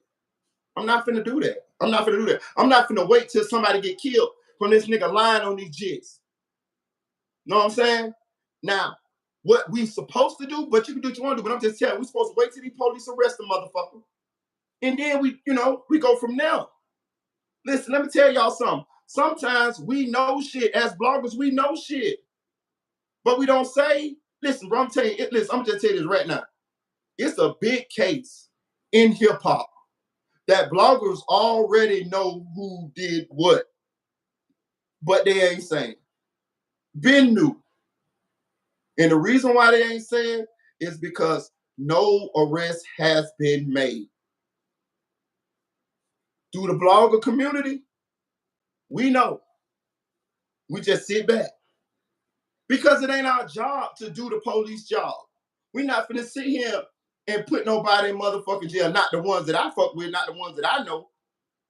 It ain't about being the first to the story. A lot of times the person that's first to the story be wronger than a bitch. You need to sit back and pay attention. If you was the first person to this Lil Durk son story, you most likely was wronger than a bitch. You know why? Because the paperwork done came out and we done found out exactly what happened. But if you were first to that story, you was, the stepdaddy was wrong. He was beating the mama and this and that. Now, man, they say that lady was the aggressor like a bitch. And that's in the police report, nigga. So sometimes when you're the first to the story, you be wronger than a bitch. Shout out to Unspoken. You know what I'm saying? Shout out to Unspoken. But yeah, sometimes the first person to the story be wronger than a bitch. So we got to get this nigga Ratchet TV. We need to band together like we've been doing, and we got to motherfucking let it be known, bro. We got to check on.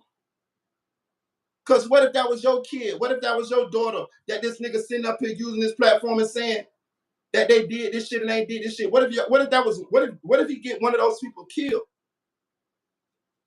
Know what I'm saying? For real.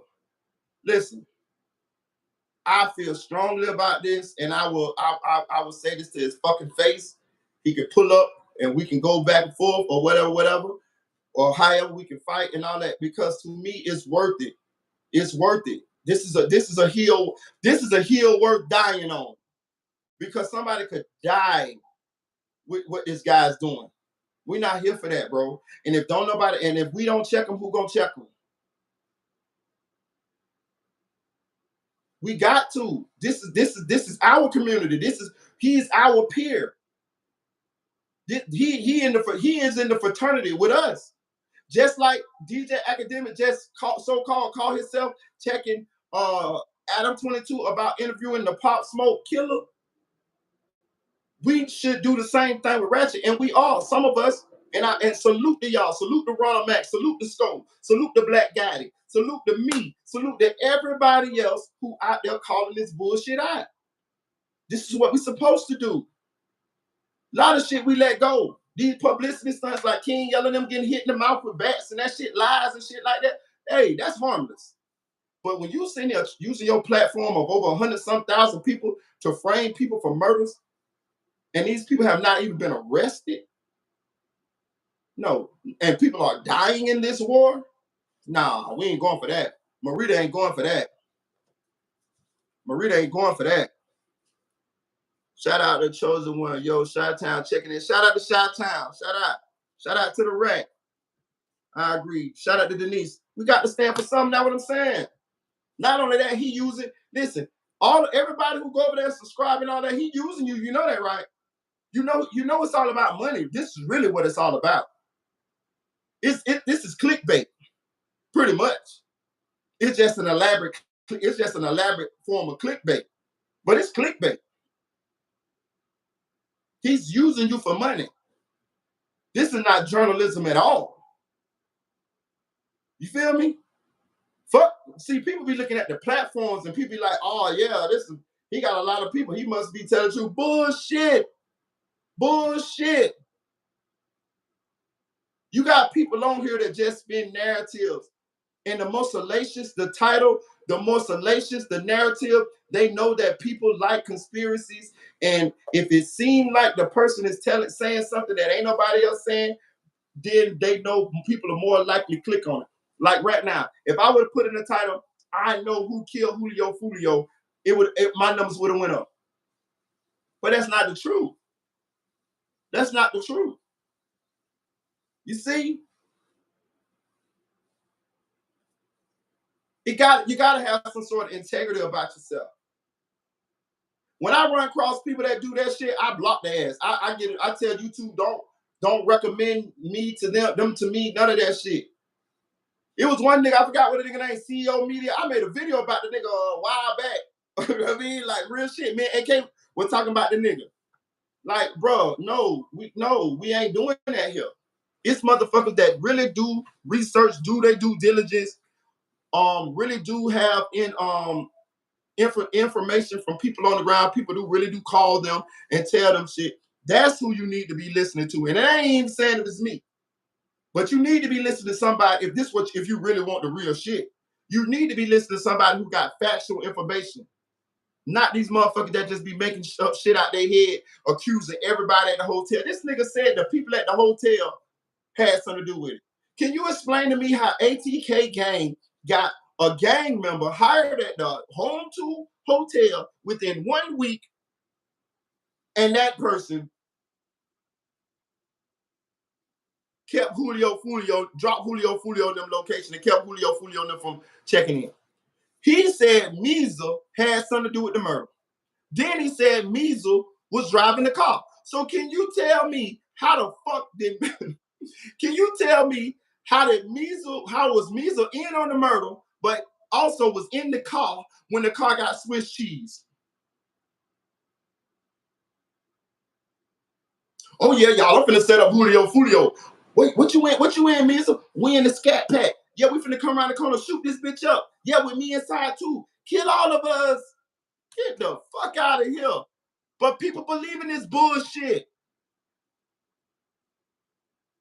Hit that like button. Please donate to the channel, man. The Cash App is in the chat, my nigga. Straight up. Like real shit. Bro, y'all gotta like, you know, it's a lot of good people you can listen to, bro.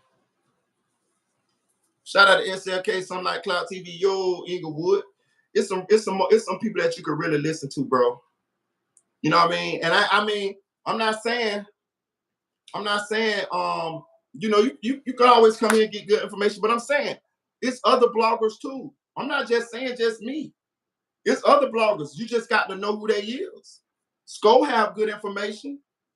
King AK-47, he pretty good. You know what I mean? He have good information. You know what I mean? Like, I'm just saying, like, you just got to, you know, do your due diligence. Hood educated, good information. Who else? I'm trying to think. If you want Chicago news, CSP, good information. Truth Teller, my boy Truth Teller. You know, I be talking about Truth Teller, but he pretty good. I'm trying to think. I'm trying to think. But there's some good people out there. Shout out to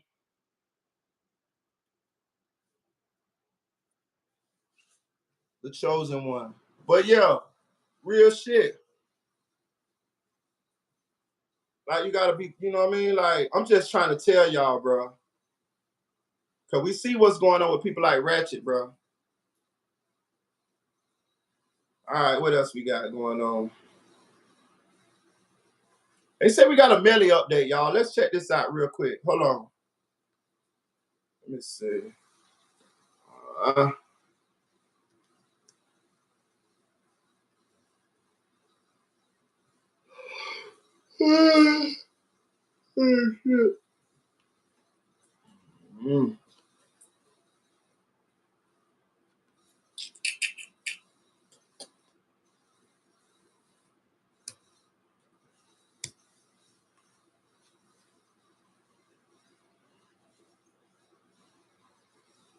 Could you give up your coffee for? Let me know if y'all can hear this shit, bro. I'm just playing this shit on my laptop. It's the Cuff Boys. Go subscribe to the channel. This is Kansas. Can y'all hear this shit? We start with farm-grown ingredients, slow churn in the middle of the country.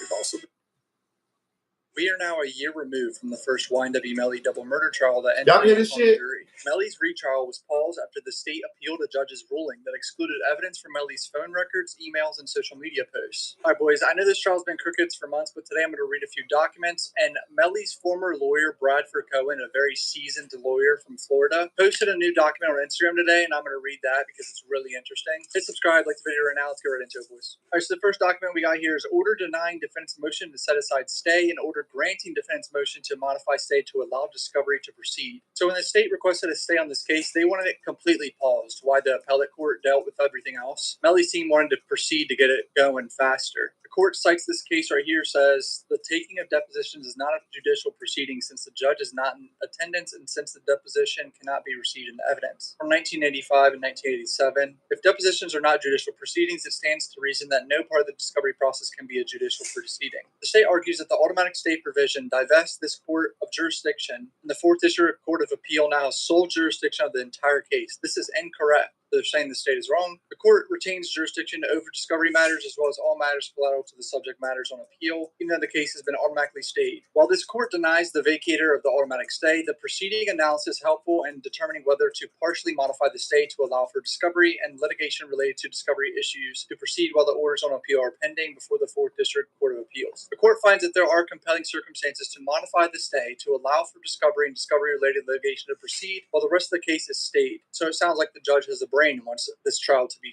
over because it's 5 years. Holy shit, this guy's been locked up for 5 years. If the defendant is unable to proceed with discovery, he will be forced to choose between his speedy trial rights and his right to a fair trial when the 4th District Court of Appeal eventually issues a mandate in this case. Since he is not entitled to a pretrial release, he will be detained for longer than necessary pretrial due to the delay in concluding discovery. Both cases involve complex issues, expert testimony, multiple witnesses, and extensive discovery. While the state continues to obtain evidence and conduct additional testing during the pendency of the appeal, it is highly unlikely that the defendant will be able to dispose all witnesses and fully prepare for trial within 90-day speedy trial window. It starts to run after the 4th District Appeal issues a mandate of discovery does not proceed during the pendency of the appeal. Not only are there other outstanding depositions of expert state witnesses, but the defendant may need to retain his own experts based on the outstanding discovery and the depositions of the expert witnesses. The co-defendants will be forced to face the same Hobson's choice. Proceeding with discovering depositions and litigating discovery-related matters will in no way affect the issues that are currently on appeal. Okay, so that last sentence right there sums it up. Let's get this going while the appeal is being handled. The judge had a brain. This was filed May 2nd, so I haven't made an update video since April.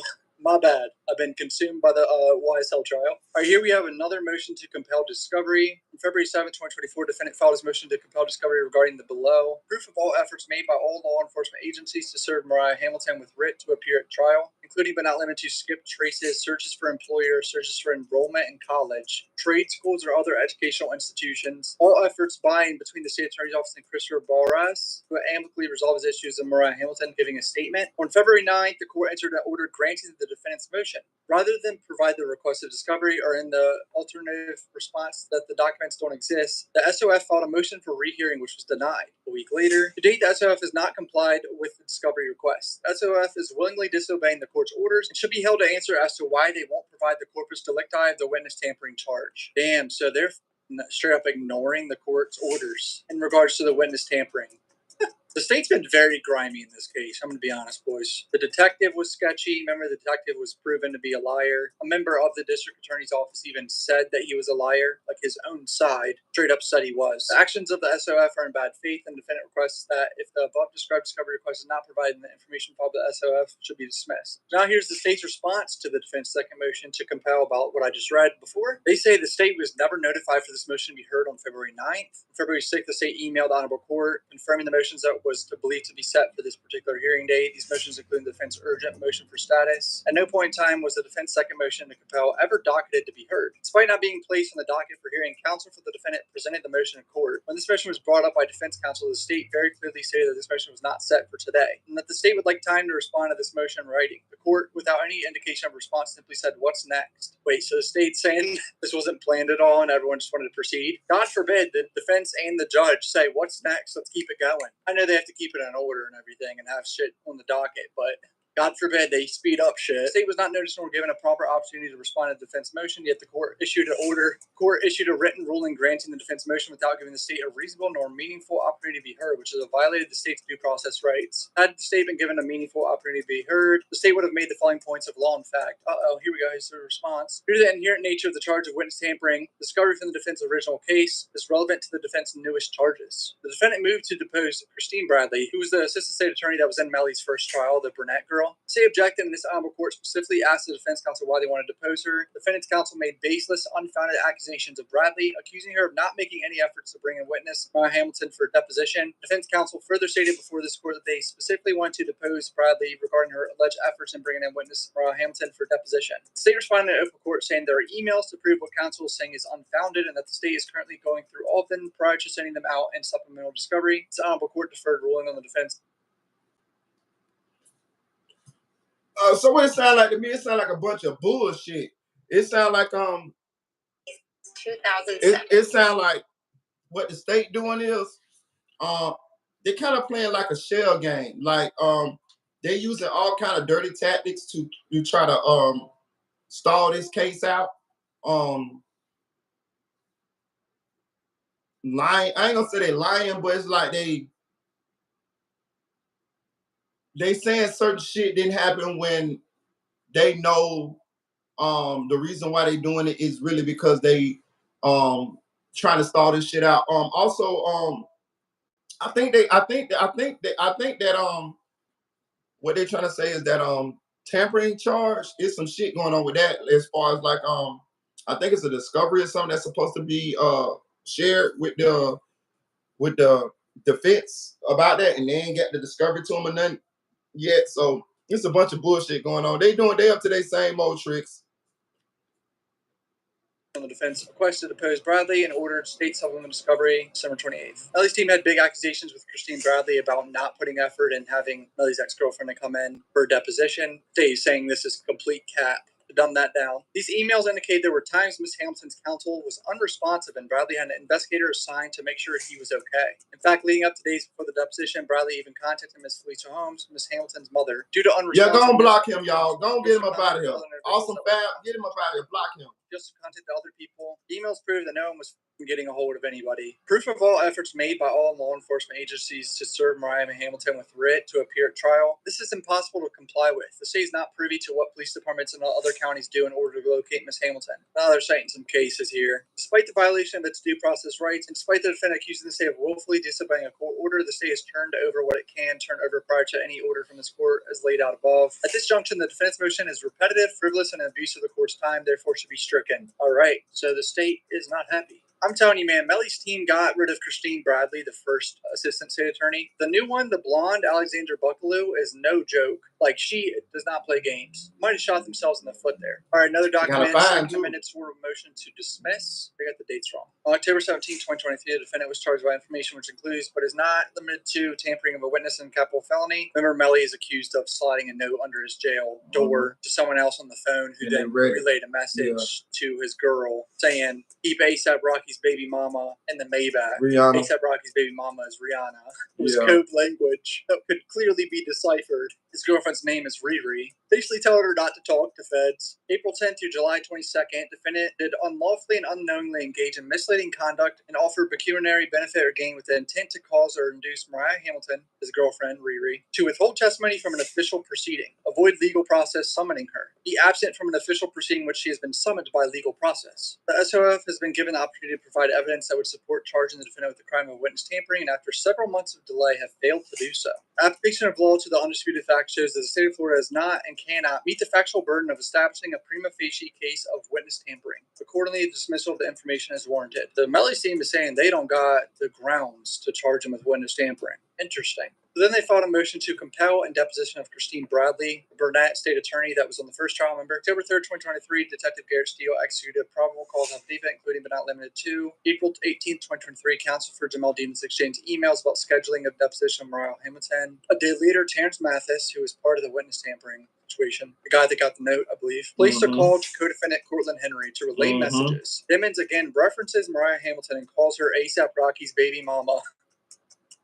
I can't believe this is real, dude. Despite the probable cause affidavit starting April 18th, emails were exchanged by defense counsel and Bradley about scheduling the deposition of Mariah Hamilton. Melly's team has pointed out that there was only one email that Bradley sent right here. The SOF did not provide any email dated April 19th. Rather, the next email was sent by Bradley 10 days later, which reads, "Good evening, Miss Hamilton's attorney just called and asked if there was anything we could do. Deposition on Monday, May 15th instead. I can rearrange my schedule to accommodate that if that works for you. Let me know." And the emails provided doesn't appear that the defense response to Bradley until May 2nd. SOF provided additional emails to the Bears Law Associates stating that ASA Bradley had called, emailed, and texted, no avail. However, in reviewing the emails provided by the state, it appears that only one attempt to contact the Bears was made. The state of Florida provided a plethora of phone calls and letters confiscated from various inmates. The undersigned has reviewed all the correspondence. Mariah Hamilton, or ASAP Rocky's baby mama.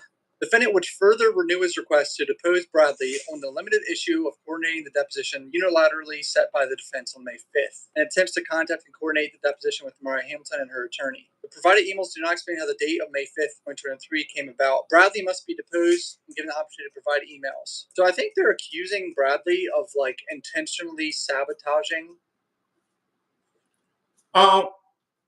It looked like they're trying to say that they don't have grounds for this witness tampering charge. And if you don't remember or not, shout out the anonymous ones. He pointed out that witness tampering in a capital murder case in Florida is life in prison if convicted. So this is a big situation. Let's say Melly is found not guilty, and he's found guilty of the witness tampering, he still could do life in prison. So that's why this big, you know. A deposition of Melly's girlfriend. and like not being good at emailing people. That's what the gist I'm getting from this. It's worded very poorly. All right, defendant's motion to exclude irrelevant and immaterial telephone conversations between Cortland Henry and Molina. I'm guessing that's his girlfriend or something. 96 jail calls. Holy shit. No evidentiary basis for the admission of these calls against Mr. Dimmons. At the time of the calls, Cortland Henry had already been arrested and was merely having small talk with his girlfriend. Given this context, there's no sense in which the calls were in furtherance of their underlying witness tampering charge, the conspiracy charge, the solicitation charge, or directing gang activity charges alleged in the indictment. There's no other basis on which the calls could be admitted against Mr. Dimmons. A lot of hearsay apparently as well in these calls. So I mean, yeah, 96 calls. I'm sure they can narrow it down some more. That seems a little extensive. Defendant's motion eliminate to exclude irrelevant and immaterial YouTube videos of 1090 Jake. Hey bro, shout out 1090 Jake. Supplemental discovery filed January. 1090 Jake talking about the Island Boys claiming to be Bloods. YouTube videos contain irrelevant, immaterial, and inadmissible statements depicting violence and illegal gang activity. The probative value would be substantially outweighed by the danger of unfair prejudice, confusion of the issues, and misleading the jury. We've heard that a bunch in the YSL trial as well. Now they want to exclude irrelevant and immaterial TikTok video of Meek Baby. Oh, this is a TikTok of Cortland Henry's girlfriend. Both Henry and his girlfriend are video playing with different filters and talking to the camera. There's no sense in which this video is in furtherance of the underlying witness tampering charge. So they're just saying it's irrelevant again to TikTok, okay? Why is the state adding TikToks of Cortland and his girlfriend? Confused. Now they're trying to get rid of these jail calls of James Howard. 600 phone calls of James Howard. Who is James Howard? Why is that name not ringing a bell to me right now? One conversation James Howard has with an unknown. I think James Howard is one of the guys that was name drops Melly and blurts out to the female listener, I have to talk to Melly today. Outside of the brief one mention in the one call, all other communications have nothing to do with Mr. Dimmons. That's so strange. Why are they adding 600 calls if that's the only thing he talks about in one call? We got to be missing something here. All right, so here's what Bradford Cohen posted. He says, this just came in on the Melly case. Essentially, the Broward State Attorney's Office really screwed up this case. I've never seen anything like it. Literally refused to pass this case to an unconflicted state attorney's office after the defense listed one of their own state attorneys as a witness. They wanted to be able to cross-examine the state attorney that was amounted to a whistleblower and testified that a police officer lied. The lead detective in the case lied in the situation with Melly's mom. He did something out of his jurisdiction to get Melly's mom's phone out of her hand and then like tweaked her wrist or whatever. Then he told another officer to act like he was in the room. So it was just some bullshit like that. The lower court ruled that the Broward State Attorney's Office cannot cross-examine one of their own. That means if they stay in the case, there will not be no cross-examination of state attorney that testified the lead detective lied about the service of a subpoena. The subpoena Melly's mom's phone. The appellate court disagreed with the lower court. A real circus over this case, mishandled from the first day when I was in this case. Bad investigation, even worse trial. I think that the Broward State Attorney's Office would mishandle an important double murder case because of ego. So yeah. It sounds like they're not going to be able to cross-examine that assistant state attorney's name. I forgot her name. I'm drawing a blank because it was months ago. Sorry. This trial's been a complete shit show, just like the YSL one. I mean, I know Melly's accused of some crazy shit, but it's been 5 years, so let's get this shit over with, boys. That's pretty much it on the updates. Shout out to the Cowboys. Look, man. My head hurt listening to all this shit. I ain't even tell you no lie. I'm trying to summarize this shit for y'all. So, as best I can. Okay, the witness tampering. Melly's team is trying to get the witness tampering charge thrown out, saying that the state doesn't have enough to charge Melly with witness tampering. The judge hasn't ruled on that yet. They need that witness tampering charge thrown out, though. I ain't gonna lie to you. Do I think that they got enough to charge it with witness tampering? Fuck yeah. Hell yeah. Hell yeah, they got with. Listen, they got Melly sliding a note under his door to one of the guys. The guy then gets on the phone, calls Bortland, you know, and I know he called Bortland. I'm gonna say that I know he called Bortland. And Bortland was telling like, man, stop talking like that, this and that. The dude reading the note to Bortland is code language or whatever, but I mean, it wasn't no hard ass code language. You feel me? So do they got enough? Yeah, I think got enough. That's just my opinion though. I ain't no motherfucking lawyer or nothing. I mean, a good lawyer made it. It ain't what it's what you can prove. Do I think they got enough to charge him with witness tampering? Yes, I do. They got him on camera sliding the note. They got the guy going right to the phone, reading the note to Bortland. I mean, shit. You know what I mean? And then the note is saying that tell Riri not just to chill in the Maybach. Now, if they're gonna argue that he didn't say Mariah to not come to court, maybe they can win it like that.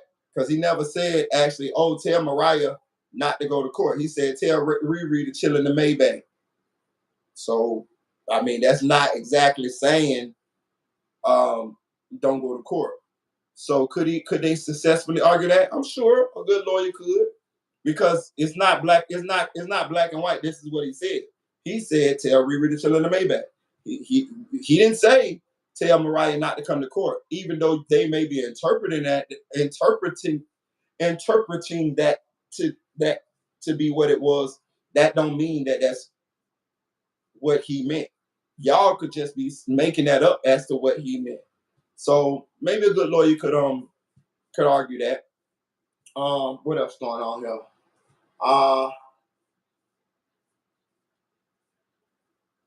Melly's attorneys are not going to be able to cross-examine. What's the lady name? I forgot the lady name. Who snitched out Moretti? What's the lady name? The police, the state attorney lady. I forgot what her name is. Not Christine Bradley, the other lady, the lady that we like. They're not going to be able to cross-examine her because she works for the same office as she works for the state attorney's office. So what they're saying is they're not going to be able to, the state attorney is not going to be able to cross-examine her. So what they really need is a state attorney that doesn't work in that office in order to be able to cross-examine that lady. I forgot what the lady name is. Shout out to Miss Italy D. But anyway, yeah, it sounds like this shit still finna be postponed for a long time.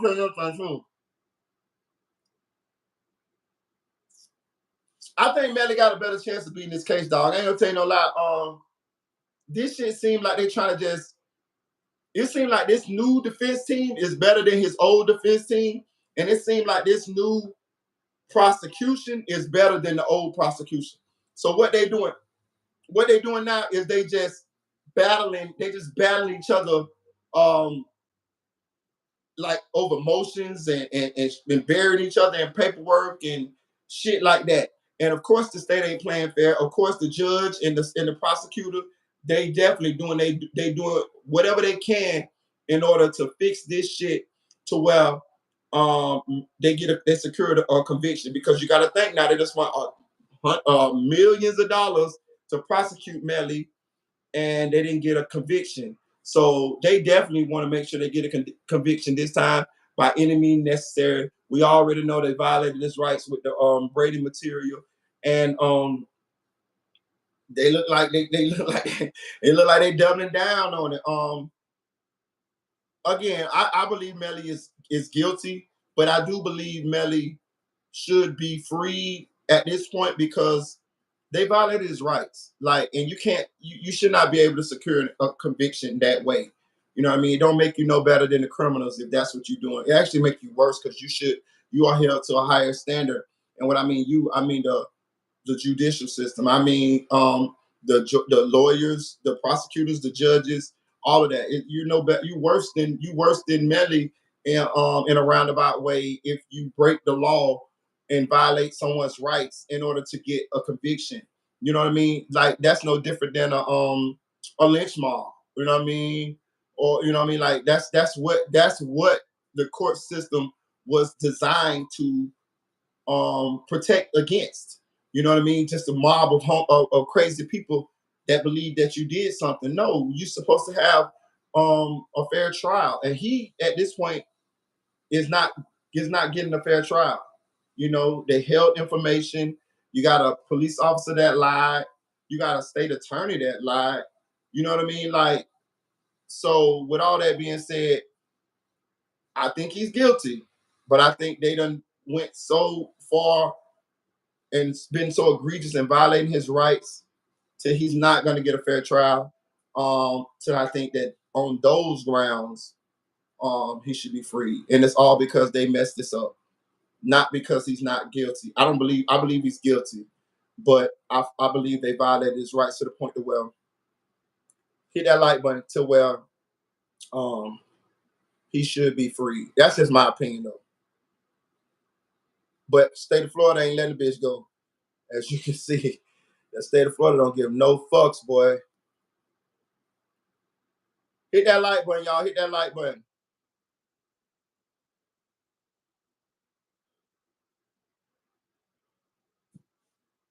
I wanna go into something, right? Let me see.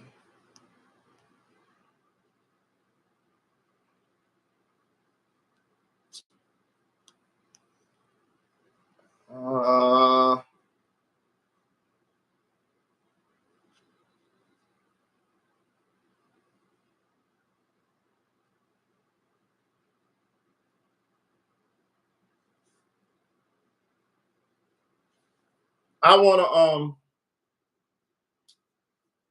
wanna play something real quick for y'all, right? I wanna play Terence Williams interview on Say Cheese. If you don't remember or not, when King Von documentary came out and it was like rap's first serial killer, I actually made a video right after that, and I asked the question, was Terence Williams a serial killer? And it didn't have a lot of views and nothing. It was just a question I was thinking about in my head. And the first comment on the video was OG Giggity. Terence Williams was the answer right back. He answered. He said no, he wasn't a serial killer. He was just somebody in the hood doing what he had to do to survive. You know, step or get stepped on. That's what he said. He's the very first comment on that video. So if you go down and you look at my videos, Terence Williams, Mr. OG Giggity, he answered. He answered right back. But as I pay attention to this motherfucking Say Cheese interview, I'm not so sure he wasn't. Just pay attention now. He said a number of valuable things in this interview, and I don't know if I'm better play. I'm not gonna play it all. I'm just gonna play a couple key parts. But I want y'all to hear what he said, because he said some interesting shit. How am I survive? Like, how did I make it through all this? No, the reason why I don't, because in my mind I know St. Pete to Clearwater. God put me in That's a good little spot, Miss Illy D. Saved me from a lot of Pinellas County. If you think about it, I went to prison at 23 years old. So I did half of my life in prison. So one would think, like, the way we was out there wilding out, you know, stepping on people coming for us, because I've been shot on 3 different occasions. Shot 3 times.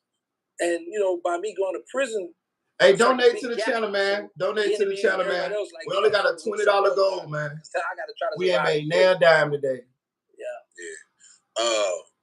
I mean, I noticed in your interviews you don't curse either. Yeah, I started that. Okay, this is how that started. I want to say that.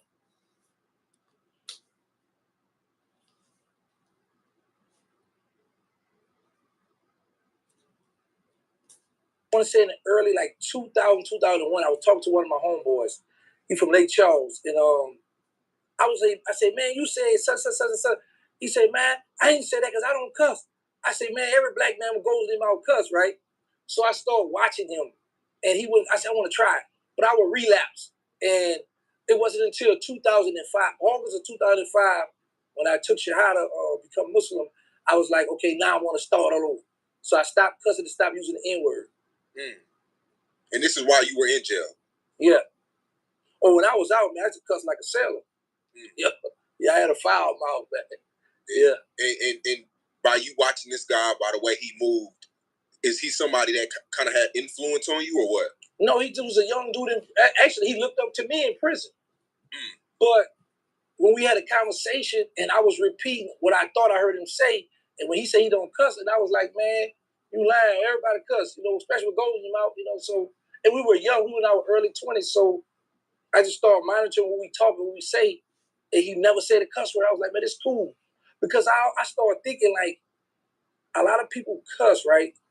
They're like, every sentence is a cuss word, so something can't even be short on vocabulary. Let me see. I speed this thing up. Which one did you pull the trigger on, or was it just you? So in actuality, yeah, you a little hurt, but you really not really suffering, you know? But for the most part, man, I'm just thankful that God chose me to still be here because a lot of my best friends who was running the streets with me are deceased. They gone. And the crazy part about it, Sean, I was actually with one of them when we was together. The other one, the other original hot boy, he just left me, dropped me off at my house. A few minutes later, he was killed. The last hot boy, Dooney. Hit that like button, hit that like button. I hung up. Later on, I called back. He had got shot the same day. I just got the phone with him. Mm. So either I was either with them or just left them or just talked to one of them when they all were killed. I actually, go ahead. Out of these 40 bodies, which ones did you pull the trigger on, or was it just you, or? I say about 20 myself. 20. Some of them, me and Mosquito was together earlier because we started out young. 20? But I would say about 20 that I actually, by myself, confessed to. Do any of these ones stick out that kind of made you not sleep at night, or sometimes you may have nightmares about, or maybe you have guilt about it? Is any of those 20 of the ones that you actually pulled the trigger, do you have any guilt about? No. I've never had a nightmare in my life. I think, this is just my personal opinion, I was infatuated with the mob. And I think the mob, that comes from the mob. Because we have a habit of, when we hear other people say, I had a nightmare, I had a dream, I woke up with a cold sweat, a lot of people take that and run with it, right? And that may be true, or I might need help. But I was reading this book one time, the mob book in prison, and they said that once they got rid of their victim, they would have their eyes plucked out because they thought the people that done the autopsy can see that the person that's deceased, the shooter was the last person that they saw. So hearing those kind of superstitious stuff, that stuff will carry on through us, it hit our hoods, and we take that and run with it. That's why I don't like to really sit down and talk with psychologists or therapists, because I be like, you really haven't come from where I come from. So if you was in the mud or came where I come from and changed, then we can sit down and talk. But I just be like, I be thinking a bunch of bull. That's just my opinion, But I've never had a dream, a nightmare. Don't regret nothing I've done. Nothing. Yeah. I have never. I have had people who have unalive people have they confided in me sometimes. You know what I mean? If they tell the truth, I don't know. I would never dare. I don't know. But I have had people confide in me in the past. All of them told me they had nightmares. These are separate occasions here. None of them know about each other. I don't know what made them feel comfortable or whatever. Maybe they were lying. I don't know. But all of them told me they had nightmares. All of them. So for this nigga, I'm like, yeah, no nightmares? I don't know. Sound a little psychopathic to me. And you were one of those guys that didn't shoot in crowds. You really walked. That's what I'm saying, SLK. Yes, that was mandatory. That's how we came up. And it wasn't just me. It was it's some more guys just take the leg.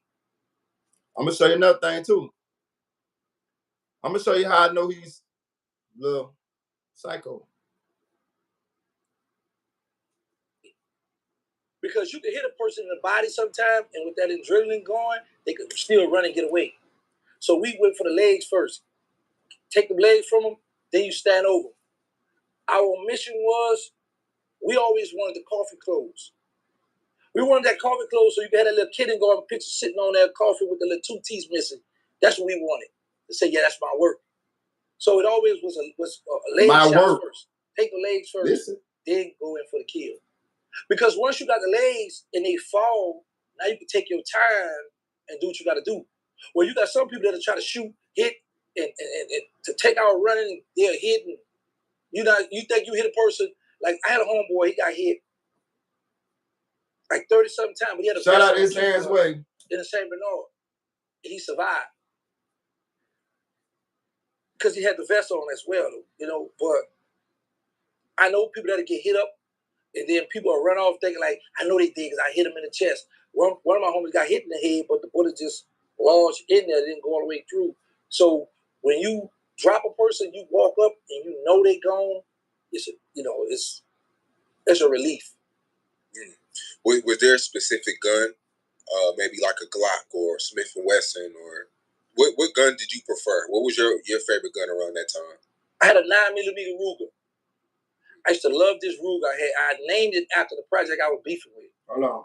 This gun would never jam. I used to love this gun. Man, but I was like, good looking out, you know what I'm saying? Because that was one of my enemies. But people just always felt like, if you done something to me, we got to get somebody that's going to make us look weak.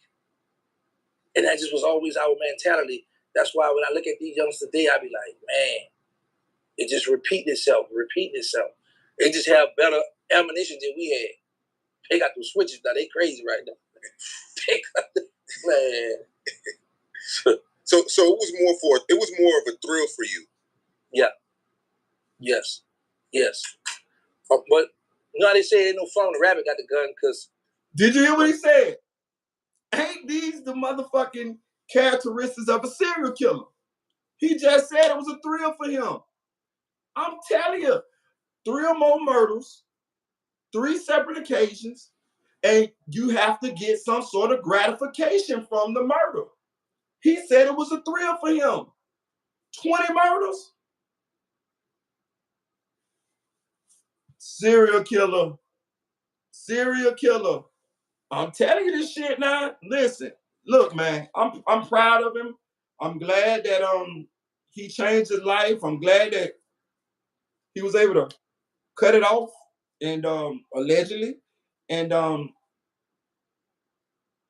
live a law-abiding citizen life. But he fit the motherfucking definition of a serial killer, bro. For real. He fit that motherfucker. And while we talking about King Von and all these people, Terence Gangsta Williams is probably the most prolific serial killer that we have associated with hip hop. You know what I mean? Like when we talking about King Von and Bloodhound, Lil Jeff, and none of the motherfuckers can hold a candle to this man.